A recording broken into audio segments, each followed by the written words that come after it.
veins, I've been driving this train. Years in this lane, there's no stopping this flame. Cause I came to the game and I changed it to play how I like, rearranged it to my own domain. Yeah, I got what it takes, made lots of mistakes, taking shots, skipping breaks, feeling lost, feeling great, popping off, singing straight, never stopped, never changed. All the squad here to play, and I've got something to say, yeah. I work hard each and every day, I get lost in the words I say. I don't push pause, no I push play. I won't stop till I make a change. I withdraw on the things I make. I turn flaws into flawless traits. I build tall, never capped in space. I won't stop till I hear him say, oh, oh, la, la, la, la, la, la. La, la, la, la, la, la, la. Oh, oh, oh, la, la, la, la, la, la. La, la, la, la, la, la. Oh, oh. 6 a.m. and I'm up again. I got tired eyes, need a cup of blend. That's right, in the AM, that's my only friend. No light, just the sun coming up on the horizon. I lose track of time, yeah, I move fast and climb a new class divine, yeah, true passion shines. And I'm through passing time, I choose stacking dimes. You snooze half the time while I move passing by. I work hard each and every day, I get lost in the words I say. I don't push pause, no I push play. I won't stop till I make a change. I withdraw on the things I make. I turn flaws into flawless traits. I build tall, never capped in space. I won't stop till I hear him say, oh, oh, la, la, la, la, la, la. La, la, la, la, la, la. Oh,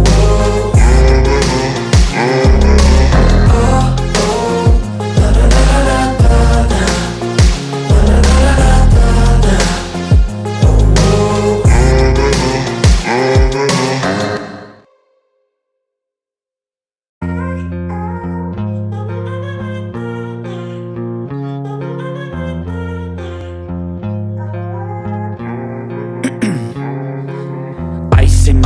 I've been driving this train, years in this lane, there's no stopping this flame. Cause I came to the game and I changed it to play how I like, rearranged it to my own domain. Yeah, I got what it takes, made lots of mistakes, taking shots, skipping breaks, feeling lost, feeling great, popping off, singing straight, never stopped, never changed. All the squad here to play, and I've got something to say, yeah.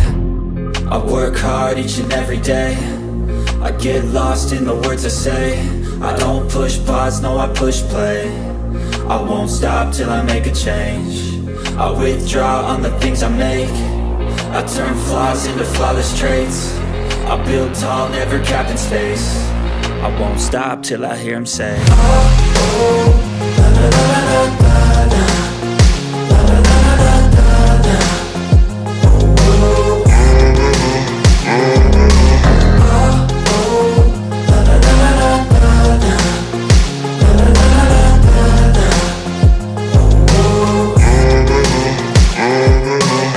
6 a.m. and I'm up again. I got tired eyes, need a cup of blend. That's right, in the AM, that's my only friend. No light, just the sun coming up on the horizon. I lose track of time, yeah, I move fast and climb a new class divine, yeah, true passion shines. And I'm through passing time, I choose stacking dimes. You snooze half the time while I move passing by. I work hard each and every day, I get lost in the words I say. I don't push pause, no I push play. I won't stop till I make a change. I withdraw on the things I make. I turn flaws into flawless traits. I build tall, never capped in space. I won't stop till I hear him say, oh, oh, la, la, la, la, la, la. La, la, la, la, la, la. Oh, oh, la, la, la, la, la, la. La, la, la, la, la, la. Oh, oh.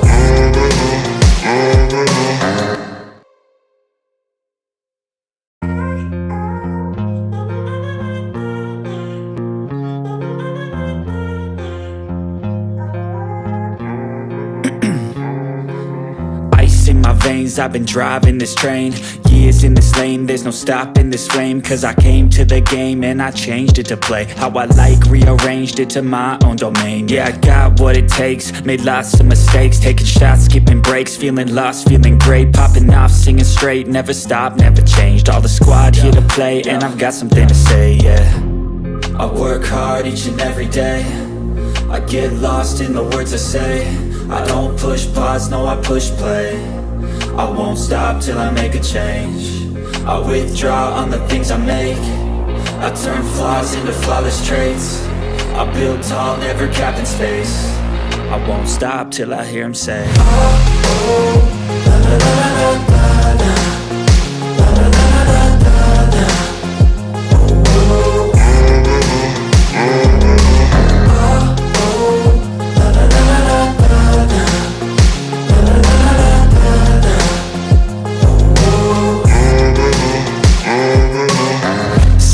man, I'm up again. I got tired eyes, need a cup of blend. That's right, in the AM, that's my only friend. No light, just the sun coming up on the horizon. I lose track of time, yeah, I move fast and climb a new class divine, yeah, true passion shines. And I'm through passing time, I choose stacking dimes. You snooze half the time while I move passing by.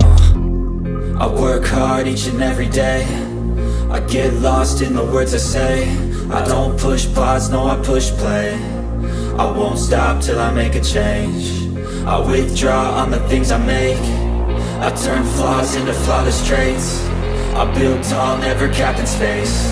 I won't stop till I hear him say, oh, oh, la la la la la la, la la la la la la, oh, oh,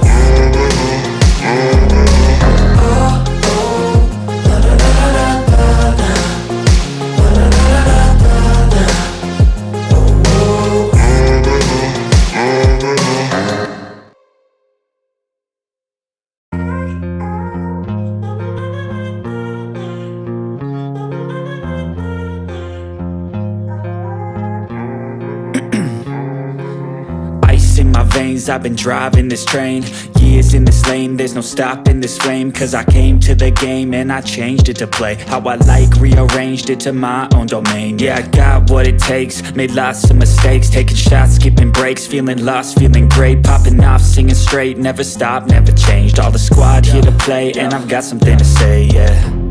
I work hard each and every day, I get lost in the words I say. I don't push pause, no I push play. I won't stop till I make a change.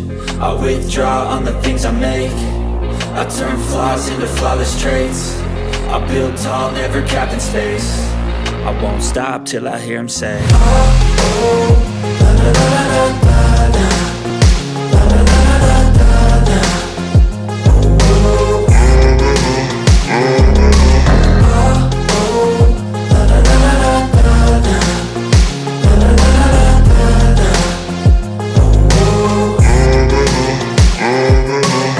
6 a.m. and I'm up again. I got tired eyes, need a cup of blend. That's right, in the AM, that's my only friend. No light, just the sun coming up on the horizon. I lose track of time, yeah, I move fast and climb a new class divine, yeah, true passion shines. And I'm through passing time, I choose stacking dimes. You snooze half the time while I move passing by. I work hard each and every day, I get lost in the words I say.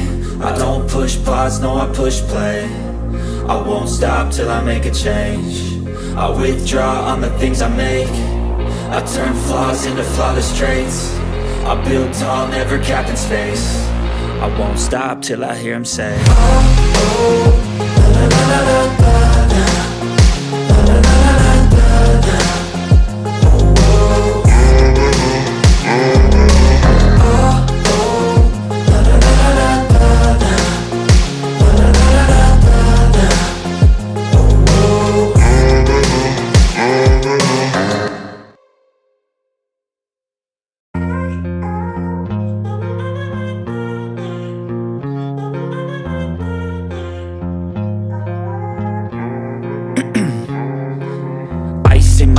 I've been driving this train, he is in this lane, there's no stopping this flame. Cause I came to the game and I changed it to play how I like, rearranged it to my own domain. Yeah, I got what it takes, made lots of mistakes, taking shots, skipping breaks, feeling lost, feeling great, popping off, singing straight, never stopped, never changed. All the squad here to play, and I've got something to say, yeah.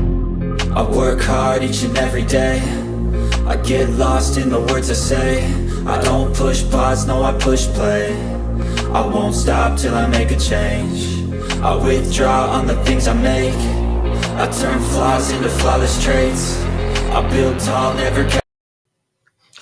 Yes, good people, big up to all of you once again. I appreciate you all finding the time to join the show this particular morning. We nearly missed it. And in all honesty, I'm going to tell you what happened. The alarm just didn't work for some reason.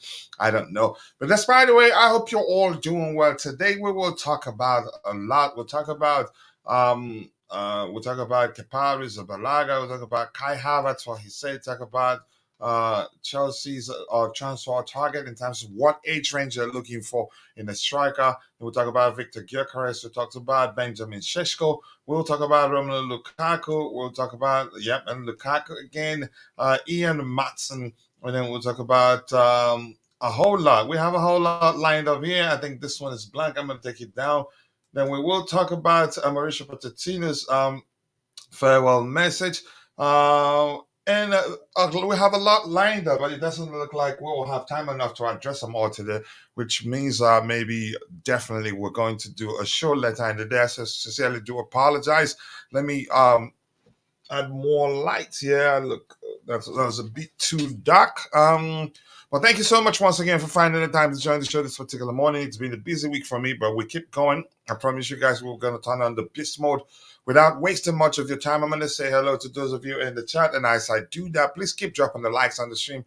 The likes that do go a long way. Let's try and get it to 100 likes as soon as possible. The CEO Chelsea FC Jingles, nice to see you, Jude. I hope you're doing well. I appreciate you finding the time to join the show. And we have Coach Cook Aurelia Mac, Brianna, how you coach or anyone. Tell me how good is Sesko. I think he's good. He's not perfect yet. He's still very young.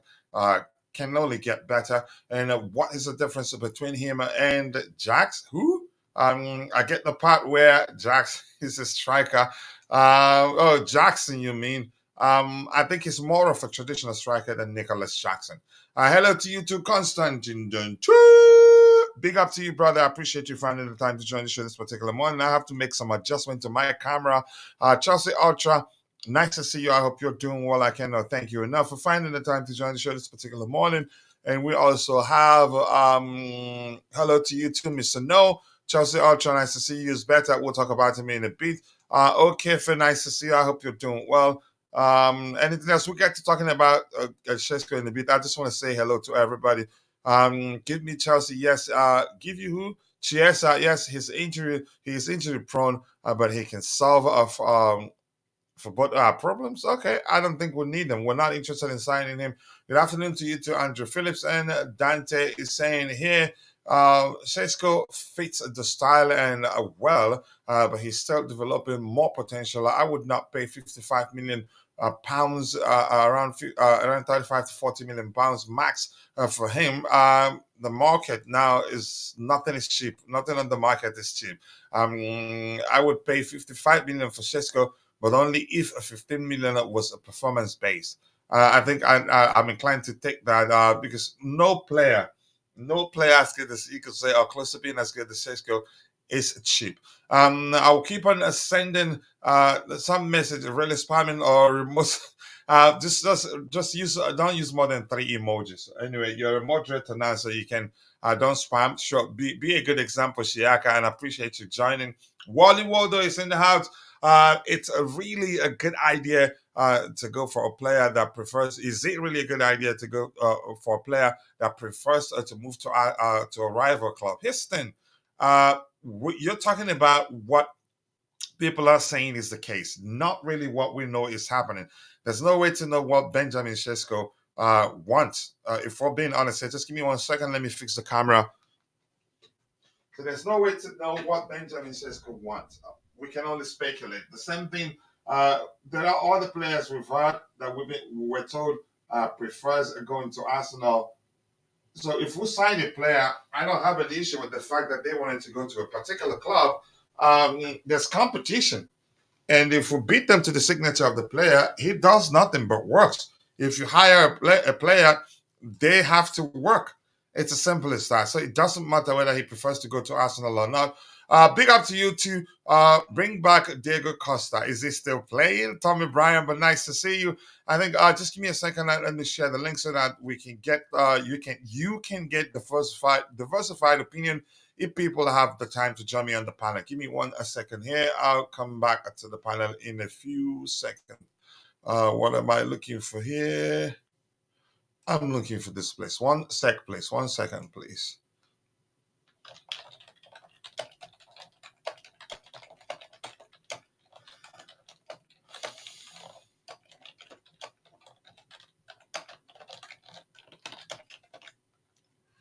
All right, keep dropping the likes on the stream, people. The likes do go a long way. Sincerely, do appreciate you all finding the time to join the show. Yep, we've reached 20,000 subscribers plus. We're getting to 20,100 subscribers. Just 20 more. Let me see how many more subscribers. We just need, I think, 31 more subscribers to get to 20,100 subscribers. I think we're growing really quick, and also 'tis the season. I have to be honest.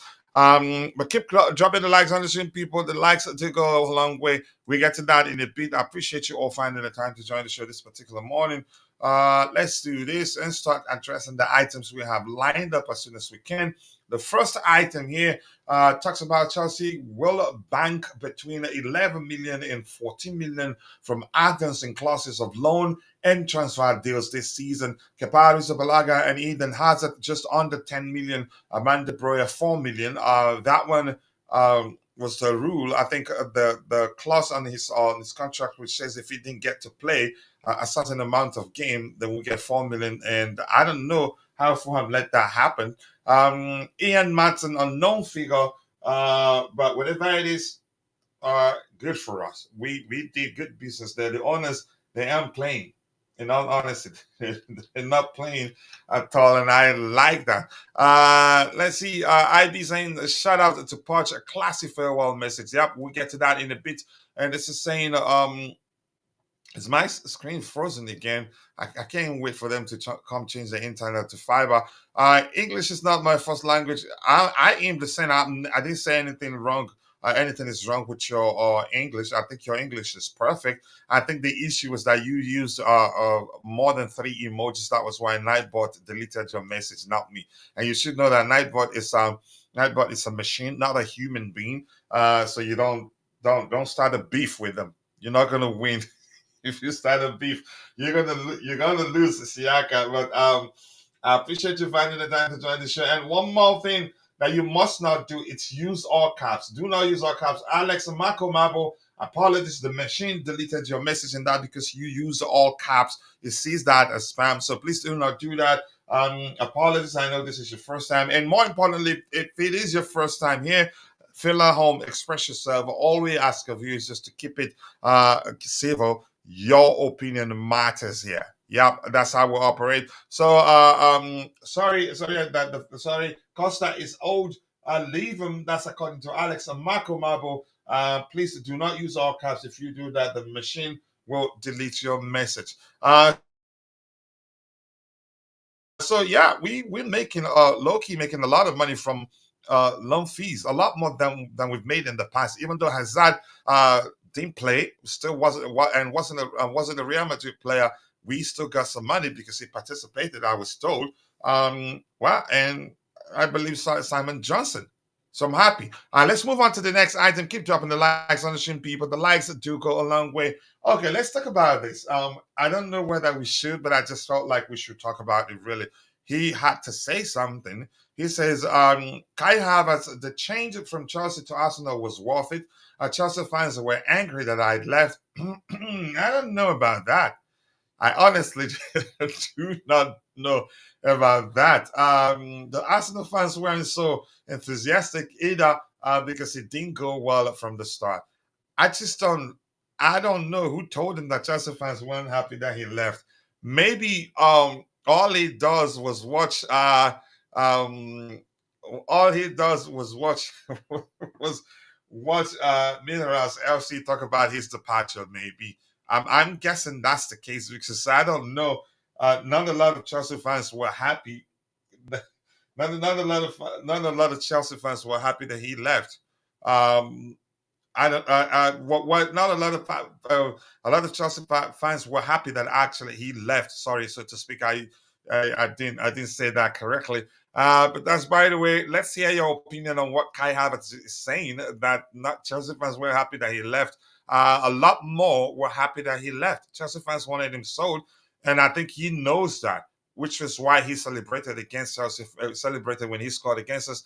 Apparently, Ivan Ferguson is now top of our striker list again. I don't believe that, but we'll get to that topic in a bit. Let's keep the topics aligned. Otherwise, I will see it that you're having a good conversation with a community member, and you're entitled to do that. It's your right. I have no right to stop you from conversing. We want that to happen, actually. But I'm just letting you know if whatever you have in the comment section, in the chat section, isn't aligned with the current topic, I will in most cases skip it. It's if I just feel like, okay, let me just read that one. Because yeah, otherwise we're gonna speak about items we have lined up before we get to it, and then sometimes that could get me, you could say, confused. But more importantly, switching topics like this can be very tiring, if that makes sense. I wasn't happy. I was just annoyed he went to Arsenal. Yeah, exactly. So maybe that's you could say the better way to get his point across. Had he said the Chelsea fans, if he says something to the effect of Chelsea fans weren't happy that he left and joined Arsenal, that I say, yeah, a lot weren't. Look, I felt like he should have stayed, and then I realized he was the one that he had asked to leave, and I didn't complain. And one to me, I didn't care that much what club he joins, in my opinion. But I think he will regret it. And I've said this before. I'm not wishing him bad luck, but I'm not just saying this for the sake of it. There's a pattern to that. Players don't leave Chelsea to join Arsenal and win trophies. If anything, players leave Arsenal to go elsewhere and win trophies. And the numbers are high, actually. If you want to count how many players have done that, we have Ashley Cole, we have what's his name, Olivier Giroud. This also the last one. What's his name? Granit Xhaka. There are orders. Even two. I think one player at Bayern. What's his name again? That left Arsenal, went to Bayern, and boom, he's won more trophies since he left Arsenal than Arsenal have won. Uh, Gosh, I can't remember his name, but I'm quite sure you guys know who I'm talking about. The German international, actually. But keep dropping the likes on the stream, people. 1% of angry CFC fans. Kai leaves in another world. I think he knows. I think he's just phrased that comment to suit what he wants. It's as simple as that. If he didn't know, if you felt like Chelsea fans weren't happy that he left, I think when he scored against us, it be he showed some respect, but he didn't show some respect, which means he wasn't happy with the fans. If anything, he disrespected Chelsea because he wasn't happy with the fans' opinion of him or whatever they think of him. But that's just my opinion anyway. We've dropped all the interest in Osimhen. Yeah, we get to that. Please let's do this. Only talk about what we're currently talking about. That way we don't mess up the show. You can have a good conversation with someone in the chat, and I will know when I see that. But if we switch between topics like this, somebody talks about Osimhen, somebody talks about Costa, you have every right to have conversation and discuss anything you want. But if you want me to address what you have in the chat, keep it aligned. Otherwise, I will assume you're having a good conversation with a community member, and that's okay. Believe me. Keep dropping the likes on the stream, people. The likes do go along. We're big up to you too. Really blessed. I appreciate you finding the time to join the show. What's the vibes on about? We were delighted when he left. We danced. We danced the samba when we heard the news. I think I agree with you. In all honesty, I agree with that. Even people hosted shows to celebrate his departure, and I think he's well acquainted with that. It's just him. He just you can say making comments that's aligned with what he wants to see out there. Not really that was the case. And I think he knows, probably we know. So he should start You could say deluding himself, for lack of a better language there. Keep dropping the likes on the stream, people. The likes do go a long way. I appreciate you all finding the time to join the show this particular morning. I believe if Kai stayed, his link up with Palmer and would have been sweet. A lot of his teammates, I think, is a good player. Kai, excellent, good question right there. I don't even think he's done that well. He hasn't, a lot of honesty, and we have nothing to regret. We signed a player that's proven that he's better than him, in my opinion. Gnabry, yeah, Gnabry was the name I was looking for. No, not Fabregas, but Chelsea Ultra, nice to see you. Gnabry was the name I was looking for. He's won a lot more trophy than they've won since he left them. Yeah, even since their last trophy, actually. Good morning to you too, Emmanuel. Peter, nice to see you. I hope you're doing well. Gnabry, yep, he left Arsenal and won big at Bayern, won a lot at Bayern, actually. Chelsea will win the league again before Arsenal. Yep, I believe that possibility. And I'm serious, I'm not joking anyway. And the vote! Big up to you, Vibe. Let me get your... Nice to see you, the Vibe. I hope you're doing well. I appreciate you finding the time to join the show this particular morning. And yes, keep dropping the likes on the stream, people. We are 26 minutes into the show and we have just 19 likes.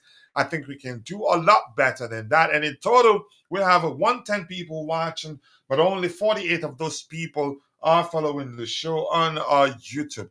Here's a secret for you. For those of you who are following the show on X, we do a giveaway for our members who are students. So if you join us on YouTube, be sure to subscribe, turn on the notification button so you don't miss anything. You get a chance to win $50 every month if you're a student. To be more specific there. Keep dropping the likes on the stream, people. The likes do go along with Fabregas left Arsenal and won with us. Yep.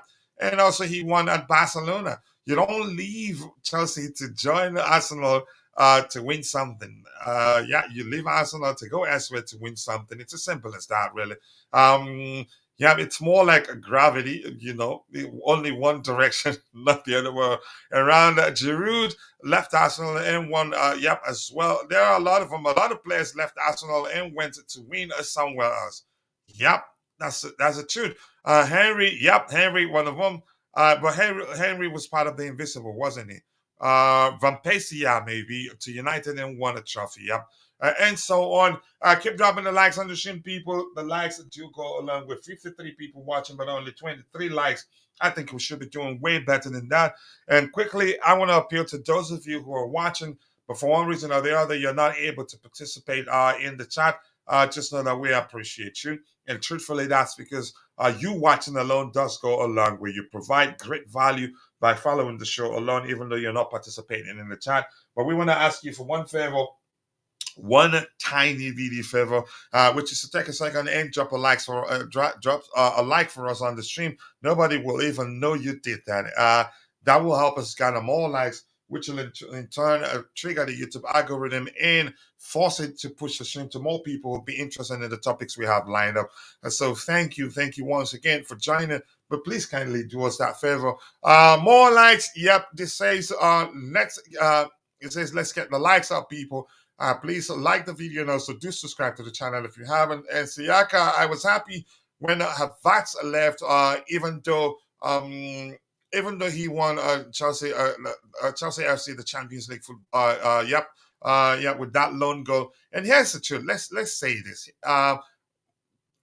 No sentiments. The owners, you can say they had tried to get him. I don't know what happened at the time. Some were saying that they were trying to get him to accept a pay cut. He refused and all that. And some reports were suggesting at the time that he wanted to leave. And whatever it was, the reason was at the time, reasons were at the time, I don't know, and I don't want to know. He's gone, and I think we have a better player now in Cole Palmer. It's as simple as that. Walter Moresca, nice to see you. I hope you're doing well, and I appreciate you finding the time to join the show this particular morning. And we have, Mamba Shanks, nice to see you. And have my bro, Adebayo Makunju. Bro, you've been as scarce as an American visa, like Nigerians would say. I hope you're okay, bro. It's been a minute. I hope the cases that you've been busy and that nothing bad has happened on your end, but always nice to see you. Again, and I strongly believe that the cases that you've been busy, but you always find time to come support your bro, and that means a lot to me. So thank you. Let's switch to the presentation window and move to the next item we have. And before we switch, pardon me, I have to take a sip of this delicious coffee. It's good. And with the new cup, it keeps it warm. Not the case of me. Not the case of usually that usually halfway through the show when I take a sip of it and it will be cold. But this keeps it warm. So yeah, I'm glad I paid that much money for it. Bros, hustle plenty. I understand. And man go whack, man go chop, man must chop. And the hustle goes on. And believe me, the hustle is real in so many ways. In my case, I work from home, given the job I do. Plus, this my love also. This job is my love too. That's creating content for the Chelsea fan base. But it's not easy. With three boys, none of them, not where you say any of them never they old enough to take care of themselves. So that's not easy. Yeah, and they're four now. So imagine how that would be by the time, yeah, the baby gets to an age where she'll try to be Miss Independent and be breaking things in the house. But nice to see you, bro. More importantly, let's talk Chelsea. Tamidayo Oluwarokomi, nice to see you, my bro. How you doing now? Ekuk Badu. Ekaro. Big up, guys. Greetings to you, Eba Kuchula, and thank you. Thank you. I shouldn't be reading anything about myself, except if you're fighting me, I would like to read it. Dante and everyone, respectable person, and every respectable person in the room. Love to you too, bro. No, go away. Go go buy your own. Give me your phone number and I'll text it to you. Interesting. But that's why I appreciate you finding the time to join the show, Shanks. Kachila, waiting you out for waiting I put for my coffee now. Not I believe in that question where you they ask. Nothing I don't tell you before. It is smell like and don't go mixture. How you go put go for coffee? Go away. I'm not I'm not doing that with you, bro. Which kind coffee with that? Go away. But nice to see you, bro, and much love to you. I appreciate you finding the time to join the show this particular morning. Havertz, it's old news. We move on, and that's how I see it. And I guess somebody asked him, trying to find a way. I'm not sure if that. I'm not sure. I don't think we should have any let him know. Ask him to bring the other way around. Like I could not be out, but I am in most cases not waiting after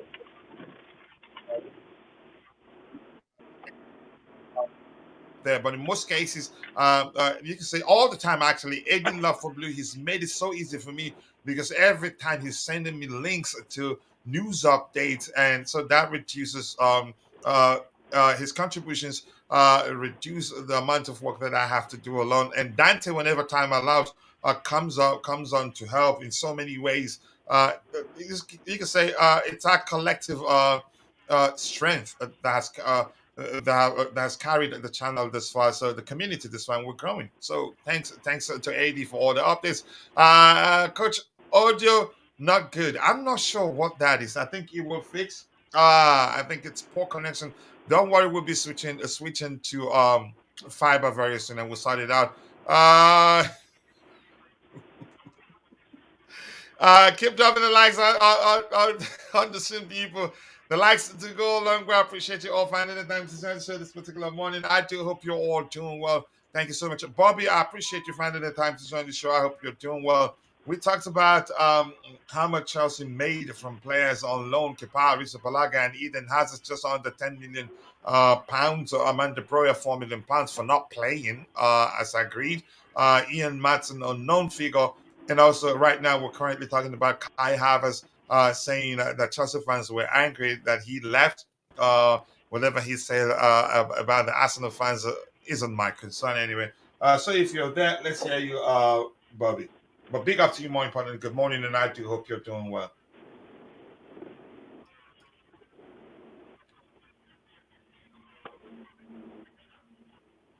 I can hear you moving, Bobby, Yeah, but big up, coach. Can you hear okay, me? there you go. There you go. Yeah, I can hear you crystal clear. Yeah, go ahead. Yeah, I'm on the road, so I hope I don't cut off.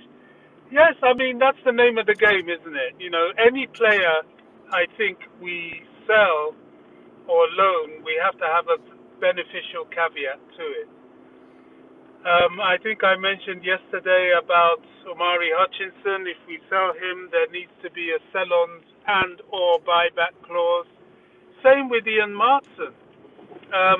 You know, the club is trying to achieve self-sustainability Mm. without having to have a massive cash injection whenever they want to go into some big project, and that will help the club with FFP and PSR rules and regulations and compliance. So it's just the beginning, isn't it?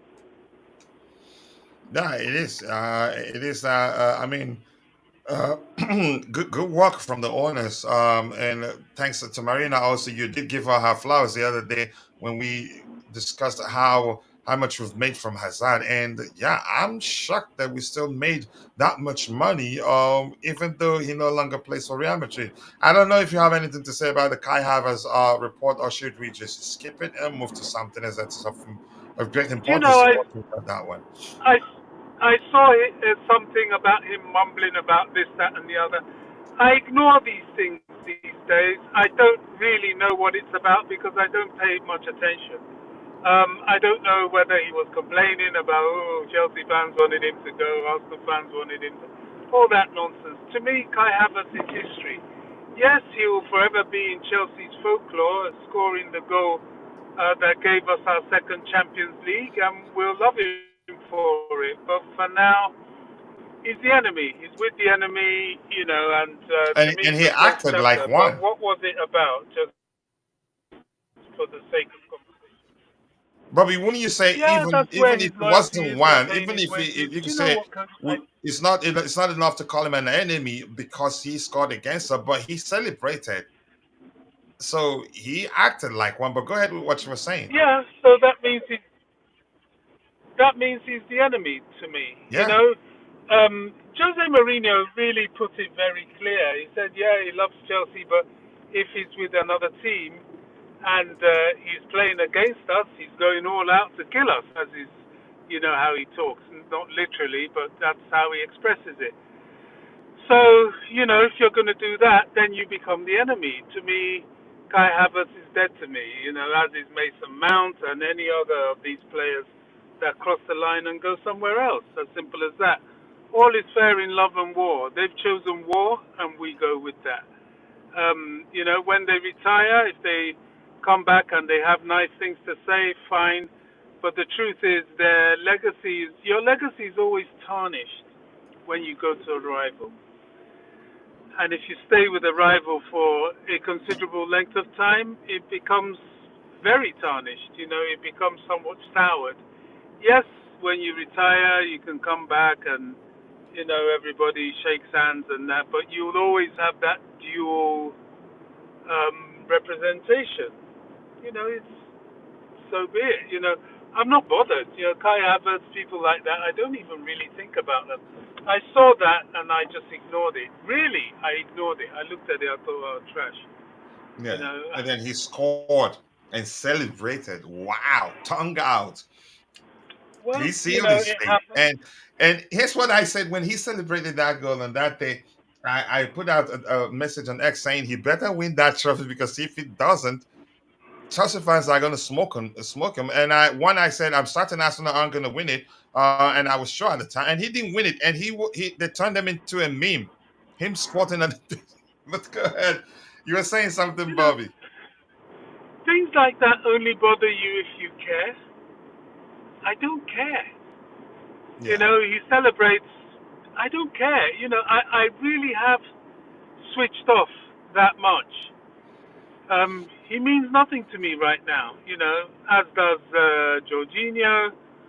All these people, you know, so long as you're with a rival that wants to hurt us, that's it. I'm done with you. Mhm.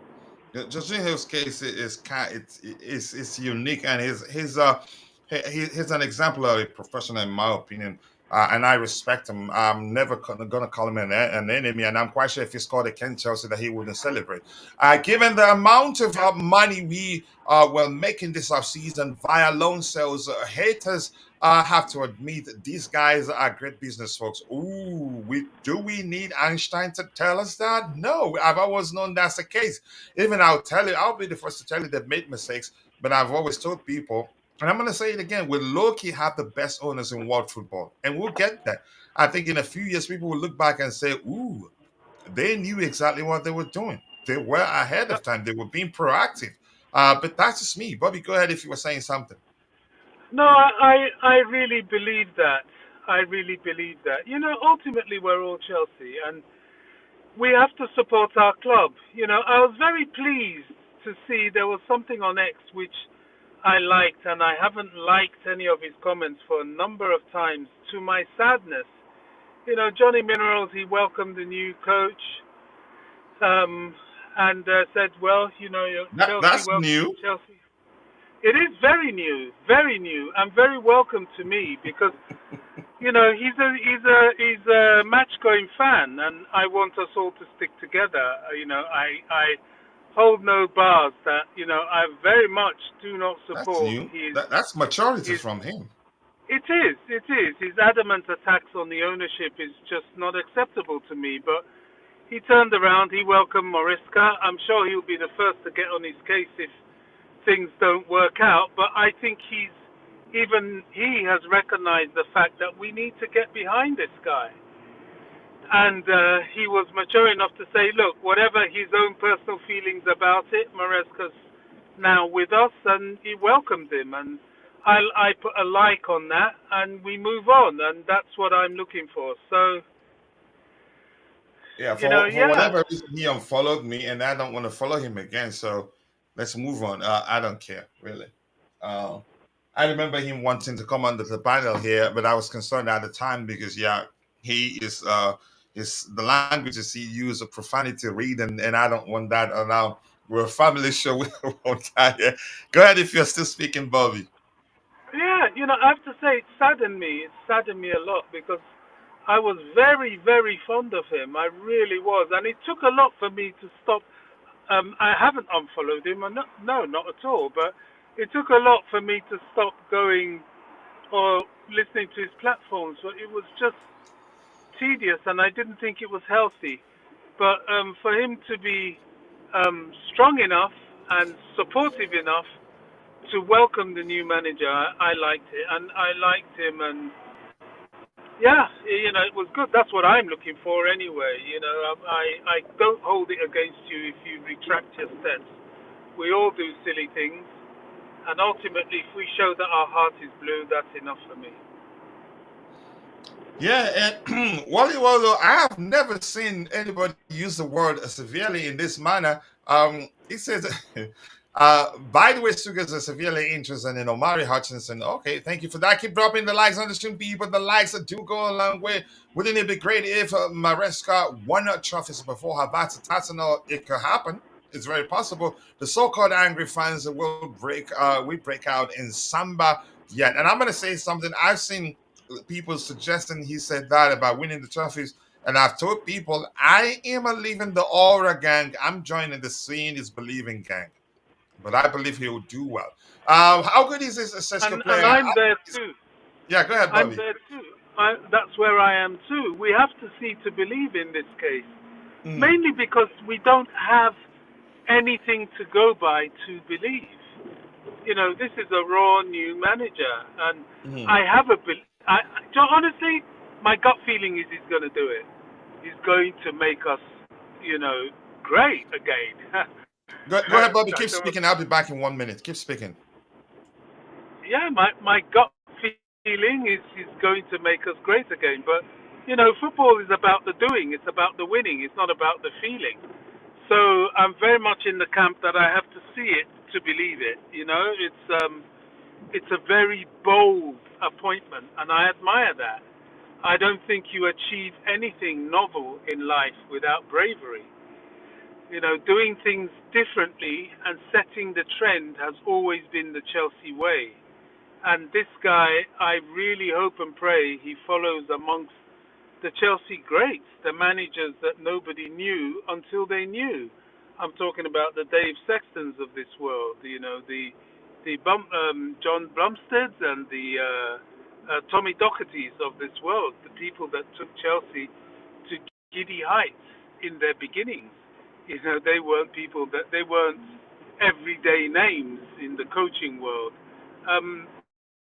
For the having said that, drift.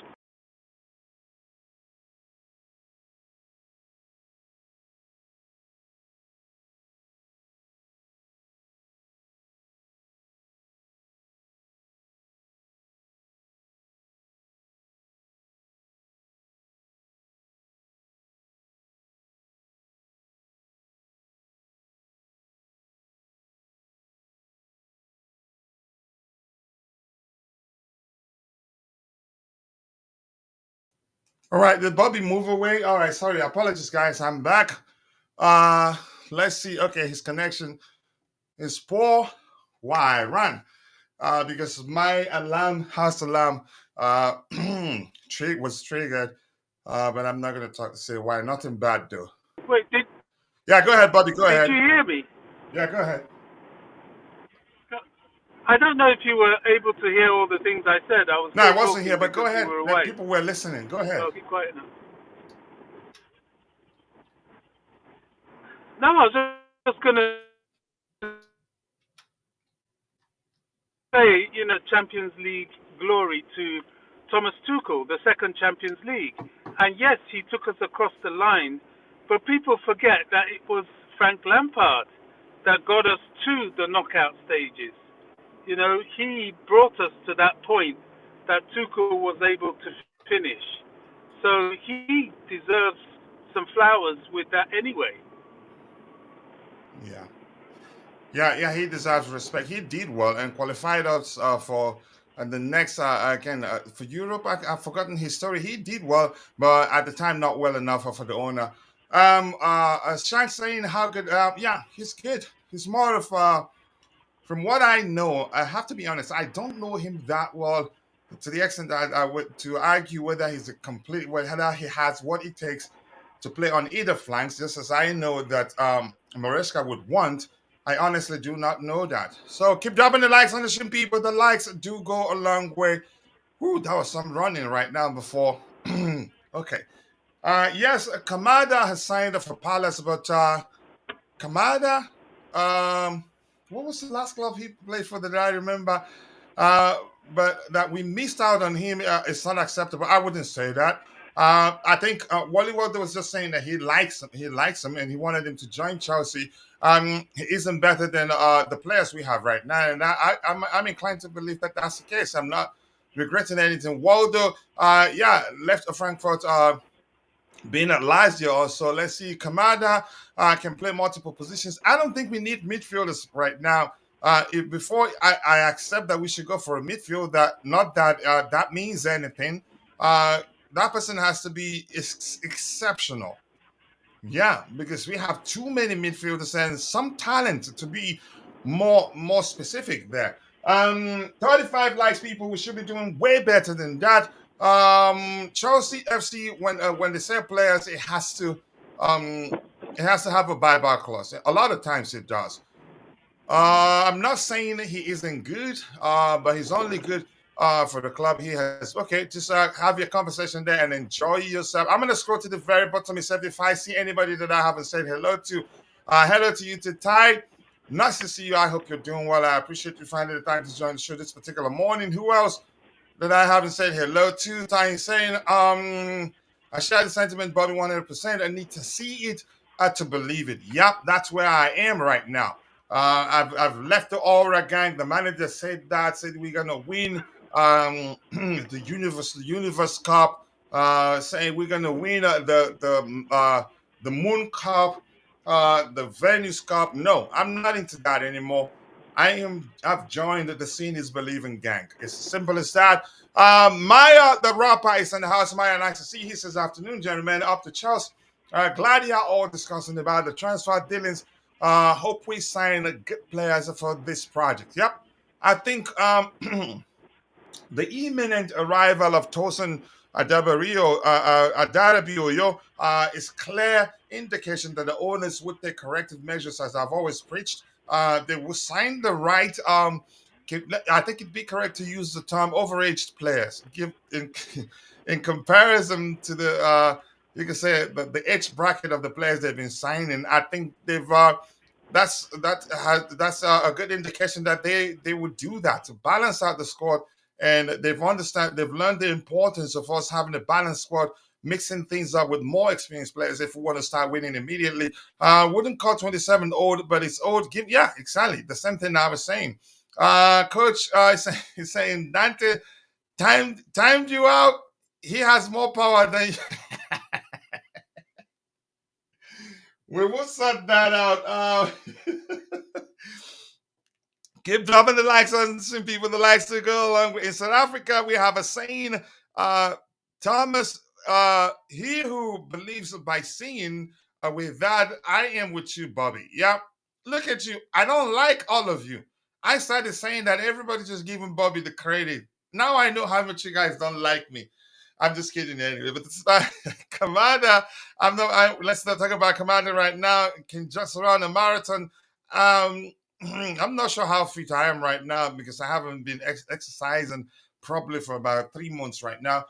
People go and check out and subscribe to Ty's YouTube channel. Help him grow. Let's help him get to 10,000 subscribers as soon as possible. I think he deserves that. Lots of delicious videos there to watch.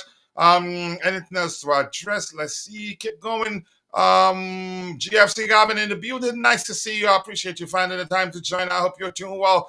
Love the show, guys. It will be a regular listener now. Robert Pratt. Nice to see you, Mr. Pratt. We appreciate you saying that. Love to you. Feel at home. Express yourself. All we ask of you is just to keep it civil here. Your opinion matters. Thank you. I should take your time to learn how we operate here. I just want to say thank you. Are Chelsea serious about going after the form striker? Who? Be specific. Who exactly are you talking about? And please go check out GFC Gavin's YouTube channel. Be sure to subscribe. Let's help him get to 10,000 subscribers as soon as possible. I think we can. The link is there in the comment section. And whenever you like GFC, share the link as many times as you can. Ty, the same thing. And if I have time, I will read them. If not, I'll skip them. But just know you have the right to do that because you're family here, okay? Anything else? Siaka is saying the directors need to give a coach 2 years or so to develop the team, really. I think you have to do well. They will give you time if they're seeing progress, if they're seeing real progress, irrespective of the length of your contract. If they're not seeing progress, they will let you go. It's as simple as that. They will let you go. No sentiment. Very different. After the Kai Havertz talk, we have Fabrizio Romano. The intention of Chelsea is to sign a young, talented striker this summer, not Victor Osimhen in the summer. And Chelsea have clearly, you can say categorically, ruled out going for Osimhen. And there's a report that has they use clear languages in that particular report, saying Chelsea have ruled out the possibility of going for Osimhen in the summer. And I think we realized a few days ago, actually, that was going to be the case. It's as simple as that, Coach. We vote Professor Dante to the high table today. Hand him the microphone now, and let's enjoy delicious and malicious too. Analysis at the same time. Wow. You don't like him, do you? Yes, people, go check out CFC, Chelsea FC Jingles. My bro, my New York bro, my Niger bro, Bon, my friend. Go like his YouTube channel. Let's help him get to 1,000 subscribers as soon as possible. He's working hard, and he's actually improved. He's releasing snappy YouTube shots, very informative as short as they are. Go support him. Let's help him get to 1,000 subscribers as soon as possible. The link is there. Says Conte. Yep, we get to that. Don't ruin it for me. Let's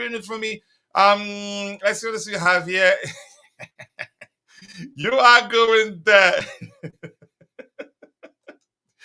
You're definitely going there. Keep dropping likes on the gym, people. The likes do go a long way. So let's move on to the next item we have lined up. This is saying Chelsea distance themselves from links. You can say links.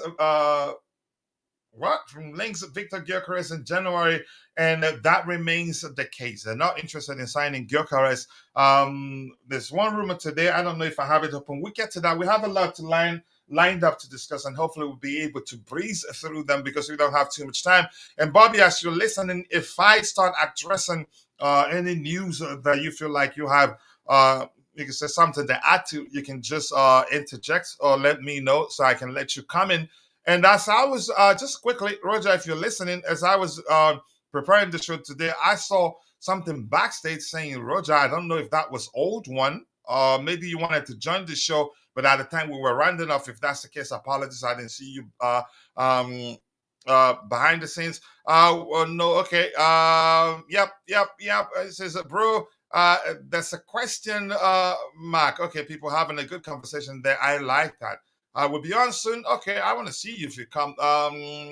Okay, let's move on. The next item talks about Chelsea retained strong interest in Benjamin Sesko and are confident they can rival Arsenal for him. Strong interest. The report I used for a YouTube short that I released yesterday, but I had to delete it because I think I misrepresented something I read, mentioning Ian Maatsen instead of Omari Hutchinson. So I had to delete it. I'll redo it today if it's so relevant. I don't know. The particular report that I was referencing before. Sorry, I digress. Said something to the effect of Chelsea are very serious about signing Benjamin Sesko, who has a £55 million release clause on his contract. And I'm going to say this. I've heard about, we've been linked with the move for Sesko for 1,000 years right now. But the truth remains, that I honestly, what's this? Something is wrong with the other camera. I'm not going to use it. I honestly don't know how good his overall game is. I just know he's an up and coming striker, and I started, you could say, hearing about him when I think it was IBZ at the time that was suggesting we go for him, that he's going to be a future star. That was 2 years ago or so. But I think I need to pay attention to his game more. From what I've seen, I just leave it that he's more of a traditional striker than he is a complete player. But that's just my opinion. I could be wrong because, remember my disclaimer, I don't know him that well, and I'm not going to lie about it. Coach, okay. Besides Sesko or Osimhen, which striker can Chelsea FC buy? There's still Santiago Jimenez. He's still available. I don't think Victor Boniface, I would take him over Osimhen anytime, any day because he's more complete of the two players, in my opinion. I don't think he would want to come to Chelsea. I don't know. I don't have too many options in mind right now.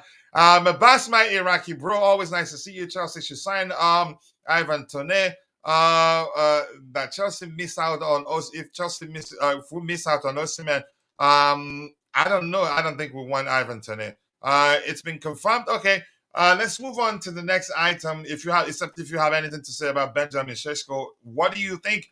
Do you think he's capable of playing on either flanks, left or right, and then central if need be? Because I believe that's how Enzo Maresca wants it.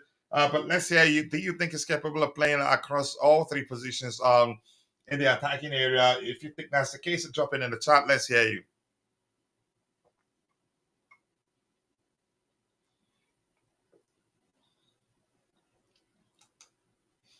Okay, let's see. Yeah, the swap deal isn't confirmed yet. Keep dropping the likes on the stream, people. The likes do go a long way. I appreciate you all finding the time to join the show this particular morning. He's saying there's a main impulse in me. Telling me Chelsea are moving trickishly about this Osimhen saga. and it's all in a bid to one of interest, as well as watching down the Napoli stands on price wise. We'll find out if that's the case. If anything, I'd say we're seriously not interested in him. But that is my opinion. Abbas is saying Chelsea need a striker that is capable of dropping deep in, running down the channels, playing on either flanks, creating chances for his teammates on either side. Yeah, I think we need a striker that can do more than just be in the box and wait for his teammates to cross the ball and all that. I think we need that. I think Sesko is a good player, but we've been interested for the past 3 years. Yeah, for the past 30 transfer windows. If we really wanted him, we would pay the release clause, and maybe we really won't want him now. Why haven't we heard anything about Man United being withdrawn from Europa League because of the new UEFA rules about ownership? I think that one is gone. I think they're playing in the Europa League. We're playing in the Conference League. Nothing changes. All right, let's move on to the next item, people. Keep dropping the likes on the stream. The likes do go a long way. A Sesko release clause isn't even that expensive. £55 million, not bad in this day and age, for lack of a better language there. Honestly, I don't think Chelsea FC will be able to purchase a Sesko. To be realistic, I think we can. If we're saying that we're confident that we can beat Arsenal to his signature, then there's something behind it. You don't just say that. Maybe, probably they've spoken to his camp. You don't know. Chelsea should play the long game. Don't rush for Sesko. No, I'm not into the long game. If we want any player, get the deal across the line as soon as possible and let them all start training at the same time. That is my opinion. But let's see what happens there. It's been confirmed already. Coach UEFA has let Manchester United and Nice play in the same competition. Yeah, I said the same thing, bro. I said that ship has sailed. That we're playing in the Conference League and they're playing in the UEFA, in the Europa League. Next item, keep dropping the likes on the stream, people. The likes do go a long way. If we purchase Sesko, we move Jackson to the left. It's a fluid approach. Except if Moresca changes his approach. I think it will almost always be as a fluid approach, where it doesn't matter where the person is positioned and in the starting structure. I like to use that language, but once the game starts, application is what tells us what's really going on the pitch. Application tells us more about the system, if that makes sense. Ivan Tonek's experience and will be a perfect mentor. Beyond that, does he fit the manager's preferred approach? I don't know. We'll find out. His agent was at Stamford Bridge. Whose agent? Sesko's agent? I didn't know that. Ivan Tonek for 45 to 50 million. I think that's a lot of money for the new owners for a 90. How old is he? I don't remember. And I seriously do not want to talk about that right now. I do not know how old he is. Okay, we have Constantine Dante in the house. Dante, I appreciate you finding the time to join the show this particular morning. Do you have any comments with regards to our interest in Benjamin Sesko? How well do you know him? Is he that sort of player capable of playing on either flanks, central 10 and 9? I think that's the sort of number 9 that will be more suitable to Moresca's approach. We've heard a lot about his approach, and I think you could say, and I think a complete number 9 will be the guy. Is Sesko that guy? That's the question I have for you, Dante, and thank you for finding the time to join me on the panel. Yeah, no problem, Coach. Big up, chat. Yeah, I've looked into Sesko. He's a more of a typical number 9. He does have a really strong left foot and right foot, so he's got a really strong shot as well. He's got a nice, powerful shot. 55 million release clause. I don't think he's worth that much. In my opinion, I think he's probably worth around that 35 million, around that sort of price. I wouldn't pay that much for him in my opinion, but that's just the market decides that, not me, of course. Mm-hmm. But yeah, look, he's good in the air. He's quite strong in the air. But if we're comparing to say Jackson's obviously a much better link-up player, a bit more speed, acceleration. Look, I like him, but I would not pay that much for him. That's a lot of money for him, and he's one of those players that's still developing. That will still take a while. I think he's not the finished article. So in my opinion, he's a bit of a risk at that price. If he was that Jackson price, 35 million around there, 30 million, 45, max maybe 40 million, maybe it's worth taking the risk. But for the 55 million, yeah, it's quite a lot in my opinion. So I would say that that's actually the I would say that not a bad price given the market, in my opinion. In all honesty, but go ahead with what you're saying. yeah, in this day and age, it's not bad. It's not that, but Yeah, go his ahead. numbers are not that impressive. He's not a dominant type of striker that takes over and stuff. He appears in games, then disappears, then appears every now and then. Uh, tap in every now and then. He does have, like I said, a really good strong shot. So he does take a lot of shots from outside the box when he gets a Mhm. chance, and he scored a couple of great goals that way. But yeah, in my opinion, it's quite a lot for him at this stage. But I mean, that's just the price these days anyway. But yeah, he should be more to that sort of Nicholas Jackson level price when Jackson came in. So that's just my opinion on him. I don't mind him, but he's not my first preference or And choice. if it's not Benjamin Sesko, what other player comes to mind? Well, Just give me a few Osimhen's seconds, but go ahead, keep speaking. I'll be back in about yeah, 20 yeah. seconds. Osimhen's obviously are probably off the table now, and I was thinking that his wages, he wants quite a lot of wages. The agent fees and other little fees involved, it's quite a lot. I knew it might not be possible to get Osimhen, especially with the 130 million they want for him. I don't think anyone's really paying that.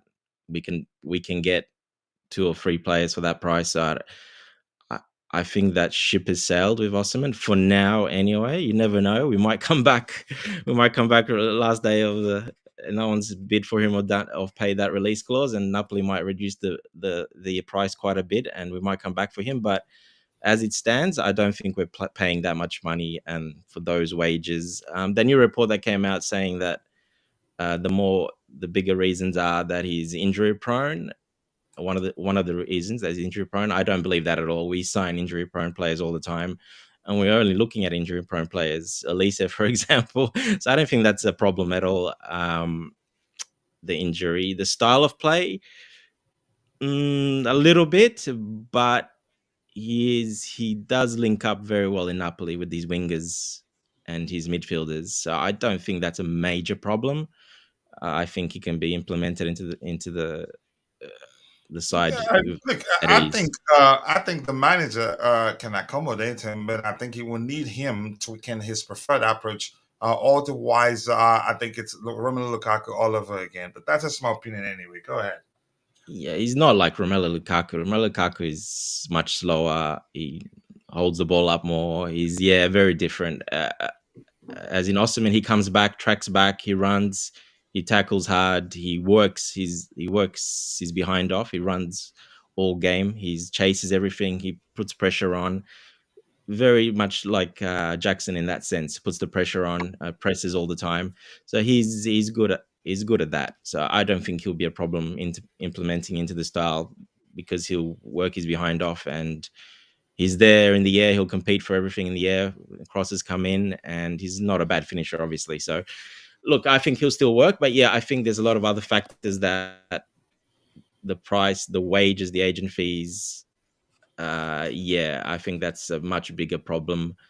If we had the money to spend and we needed a player, if it was maybe in another year's time, and we needed a top up, yeah, maybe. But I think we're still going that route. That we're still going to sign more younger players still and still build the squad up at the moment. So I think they're looking at that and they're like, maybe it's not yet. And who knows, maybe Moresca, like you said, he might have gone.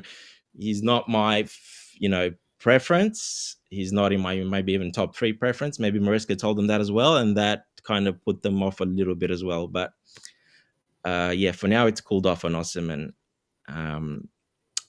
I Back to your wouldn't say question, cool off. striker I that I think would go for. Oscar pursuit is off. Yeah, for now, apparently, anyway. So we'll see what happens with that. But it's cooled off, definitely. Striker that I would go for, there is not too many available, unfortunately. There's not that many strikers available. The better strikers that suits the style. So I think we can still get away with signing, like an Olise, um, a left back, spend a bit more money on a much better left back, and Olise maybe on the right wing. He can play the 10 as well, and left wing. He's done it before, but mostly on the right wing and in the 10. There's also his teammate Eze as well. He's very similar in a way to Olise. He's a good shout as well, not as injury prone as Olise as well. There is a couple more attacking players in that 10 role and wing spots, but there's not really that many good strikers out there. There is Ivan Toney available, of course, but he's nearly 29, I think. So I don't think we'd be looking at him. His price has come down quite a lot, but he hasn't been that good really the last sort of 15, 20 games of the season. I don't think he scored in the last 15 or something. So he's really fallen off, Ivan Toney. But there isn't really a striker out there that I think would suit. I mean, Ollie Watkins would go really well, but there's no way Aston Villa selling him, and especially being in the Champions League. I mean, money someone like that would suit really well. Yeah. Yeah, and more importantly, let's talk about where he would want to come to Chelsea. That's very important. So let's see what else we have here. My concern that from Temidara isn't about the striker right now, but a left winger who's versatile and suitable for this team. And the plan going forward, at some point, we will be considering just Jackson and Nkunku up front. In my opinion, even if we don't sign a number, then I think would be good. Tell Ty, get out of here. We don't like him. You're dropping the likes on the stream, people. The reason why I say Chelsea won't be able to purchase Sesko is he says he'd rather be at Arsenal. And how do we confirm that's the case? There's no way. I think perhaps chances are Arsenal fans started that. Not gonna lie, Ollie Watkins should feed this Chelsea, but he want to come to Chelsea and leave Aston Villa. Aston Villa would be. They have Champions League football. It would take some convincing and probably a significant pay rise for him to decide to leave Villa to join us. Thank you, enjoy, bro. I appreciate you for joining. Okay. Striker needs to be in the mold of Jamie Vardy. It doesn't have to. I think that's just in your head because he played under him. Is that? Yep, that's Dante on the mic. Tell us whether you like him or you don't like him. That's me, Kimera. Yeah. Sorry. I'm like, yeah, that's me, Kimera. That's me on the mic. That's Dante. Yes. I think he knows. He's just kidding. He talks so innocently, but it's something unholy in the comment section. Wow, I like that. Butcher him. I am struggling hard to feed this Sesko guy into my mental conviction. Conviction, as I am not completely sure of his ability and adaptability. More importantly, I have to say, with regard to the project and EPL ecosystem, you could be. Let's see, was that pessimistic? Possibly, you don't know, but we are allowed to express our opinions. I don't know his first name. Okay, just having a conversation. Says, please keep Purple Patch Watkins away from Chelsea. I think it's good. Watkins is actually underrated. He's a fine finisher. On his stay, his finishes are as cool as ice and delicious to see. And assist as well. And assist also, yeah. That guy, but that was about 3 years ago, according to when I last assessed him. I cannot say what level he is right now. Who are you talking about? Watkins? Watkins is an excellent player, in my opinion, but he's underrated. This here talks about, okay, there you go. We have to talk about the woolly mammoth, according to Roger, the elephant in the room. We have in total 130 people watching, but only 42 likes and 53 people on YouTube. The rest for following the show on X. And if you're following the show on X, here's a secret for you. We do a monthly giveaway for our members. For students, you get a chance to win at least $50. So you'd be better off joining the show on YouTube, subscribing to the channel, and more importantly, switching on the notification button. But if you prefer following the show on X, you can enjoy it there. Just be sure to drop a like on the video and also subscribe to the channel. Romelu Lukaku is 100% expected to leave Chelsea this summer. He's still the priority target for Napoli. Yep, I suspected this was going to happen.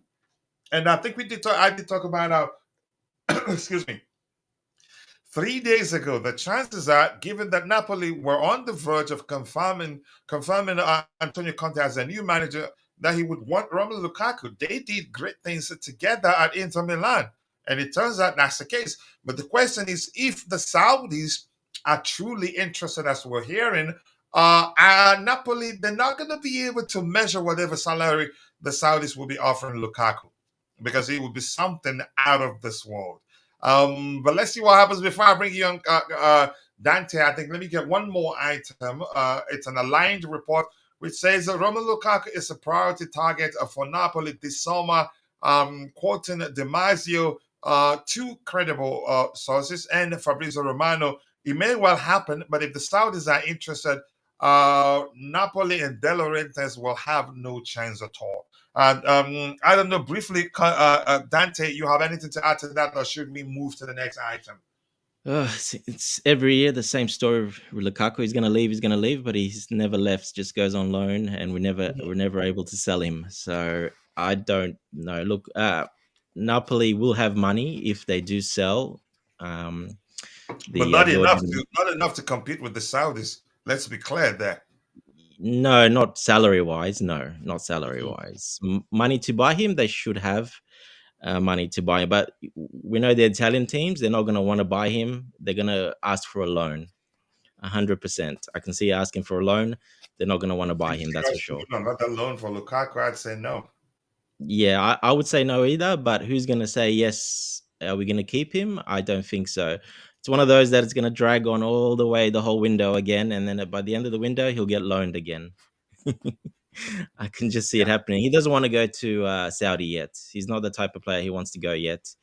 Especially with Conte now in Napoli, he's going to want to go to Napoli. He won't want to go to Saudi, in my opinion. Yep.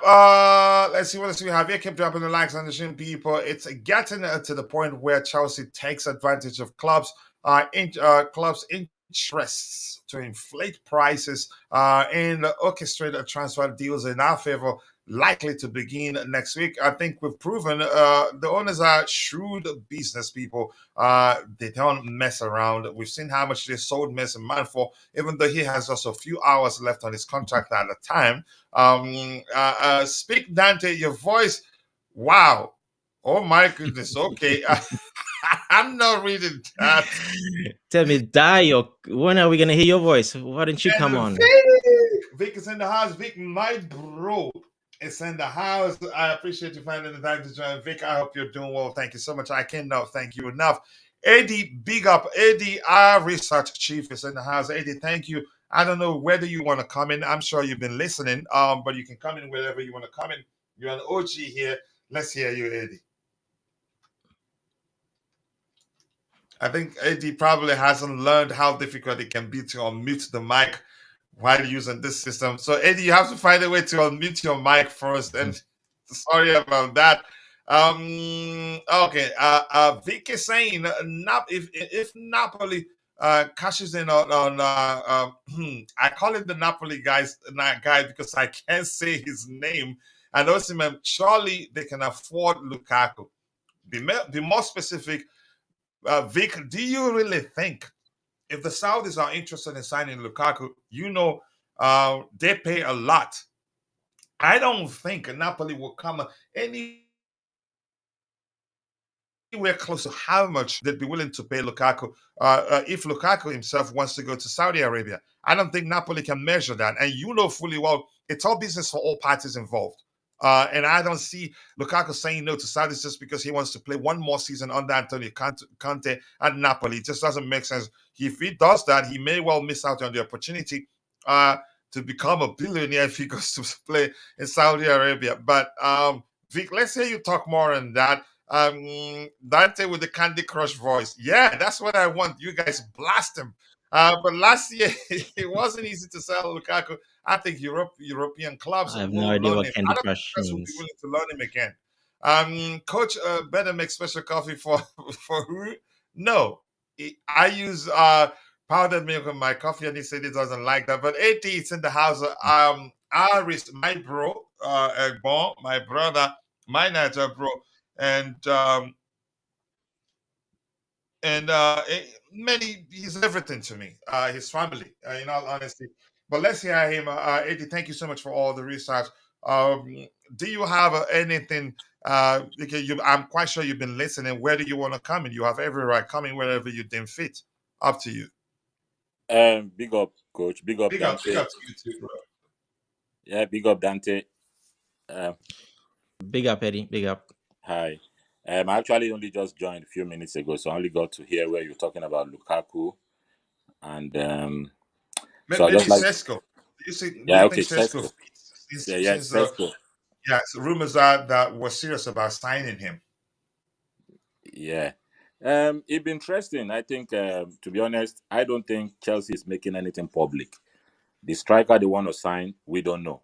I think they're only using some links as decoy. I think what they want, they know clearly what they Hmm. want. So we might be surprised with the striker they're going to get. It might not be Sesko. It might not be. Obviously, they come out to say it's not Osimhen. So we want to wait and see. So they might just pull something out just to surprise everybody. I think we don't know where the striker is going to come from. That's my own take, because Sesko's link is just today is linked to Arsenal, tomorrow is Chelsea, and then so it's not as if it's a straightforward thing like it's only Chelsea that's going in for him. Like so, but I think that would be a surprise in terms of that striking. I mean, the striker we're going to get, and definitely, I know it's not. I don't think it will be Ivan Toney either. So we just keep that one open and keep our minds open about exactly the striker we're going to get. To be honest, because if we look at when they were looking at managers and all, everybody thought, oh, it was going to be Dizabi. Definitely, Dizabi was the man. They paid one club has paid 4 million release clause or whatever it is. He's now Chelsea. Then they just came out with Moresca, even though Moresca was actually linked to Chelsea. Just nobody even thought he was going to be the number one they're going to give the job. So I think they know the way they're operating this time. Like, see the one Tosin Adarabioyo that we got. It's just like we're not even linked to him initially. It was Newcastle that was favored to get him, and then it was linked to Manchester United as well. So And I think there's some that's a steal. Signing Tosin is a steal. I don't think we should huge. be looking to replace Thiago Silva right now, because he has everything. He's well equipped to take on that mantle, in my opinion. But go ahead with what you were saying, Eddie. Yeah, so I just think we just keep that one open about the striker. I think if we think it's going to be Sesko, it might not be. That's my own take anyway.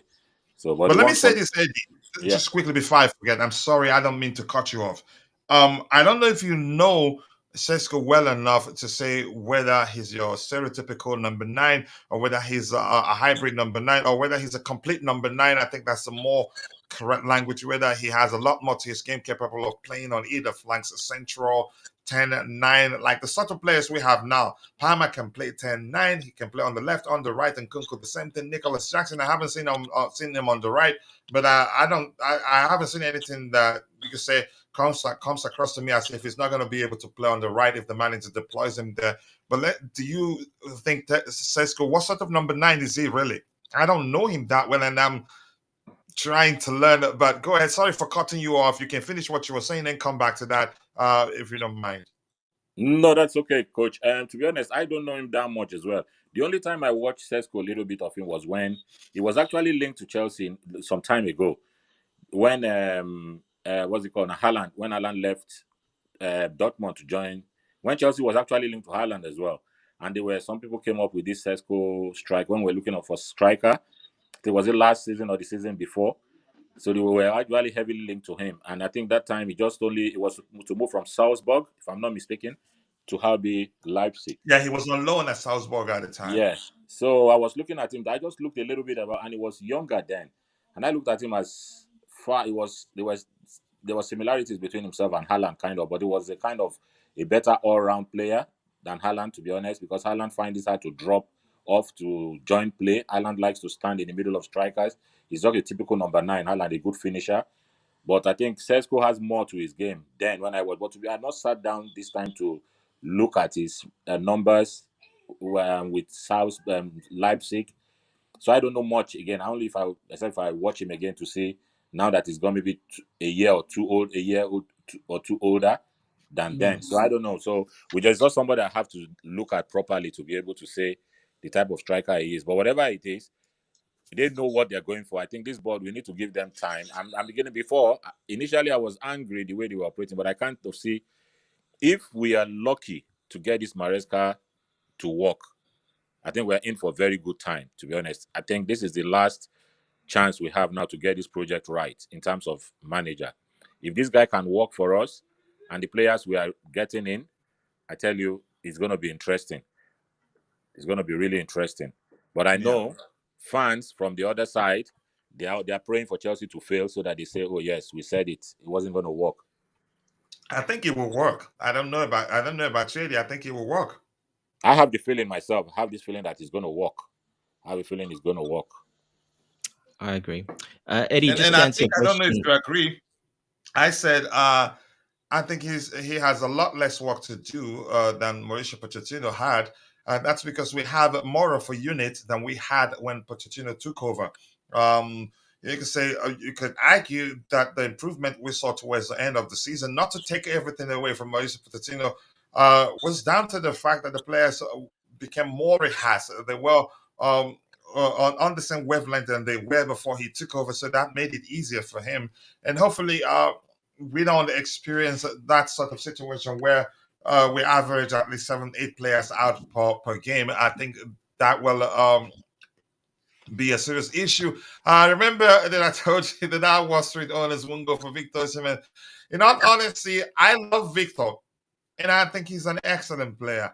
And I was arguing at the time that we shouldn't go for him for reasons I explained. If I told people if Mauricio Pochettino remained our manager, we shouldn't. Even Moresca, I'm concerned because he prefers a more fluid approach, and I think Osimhen will struggle.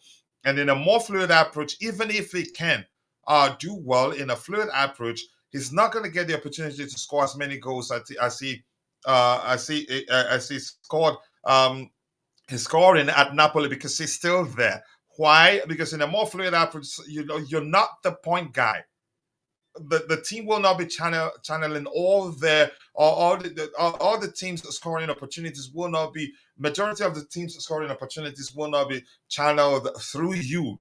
It will be divided between multiple individuals, which means you're not going to get that chance to score that many goals. And Chelsea fans will not even pay attention to the manager's approach to learn that that's the reason behind there's a reason for him not scoring that many goals. They'll just turn on him. And if we had Mourinho, I say get him. And I've said this a billion times. Mourinho will make him the best striker in the world.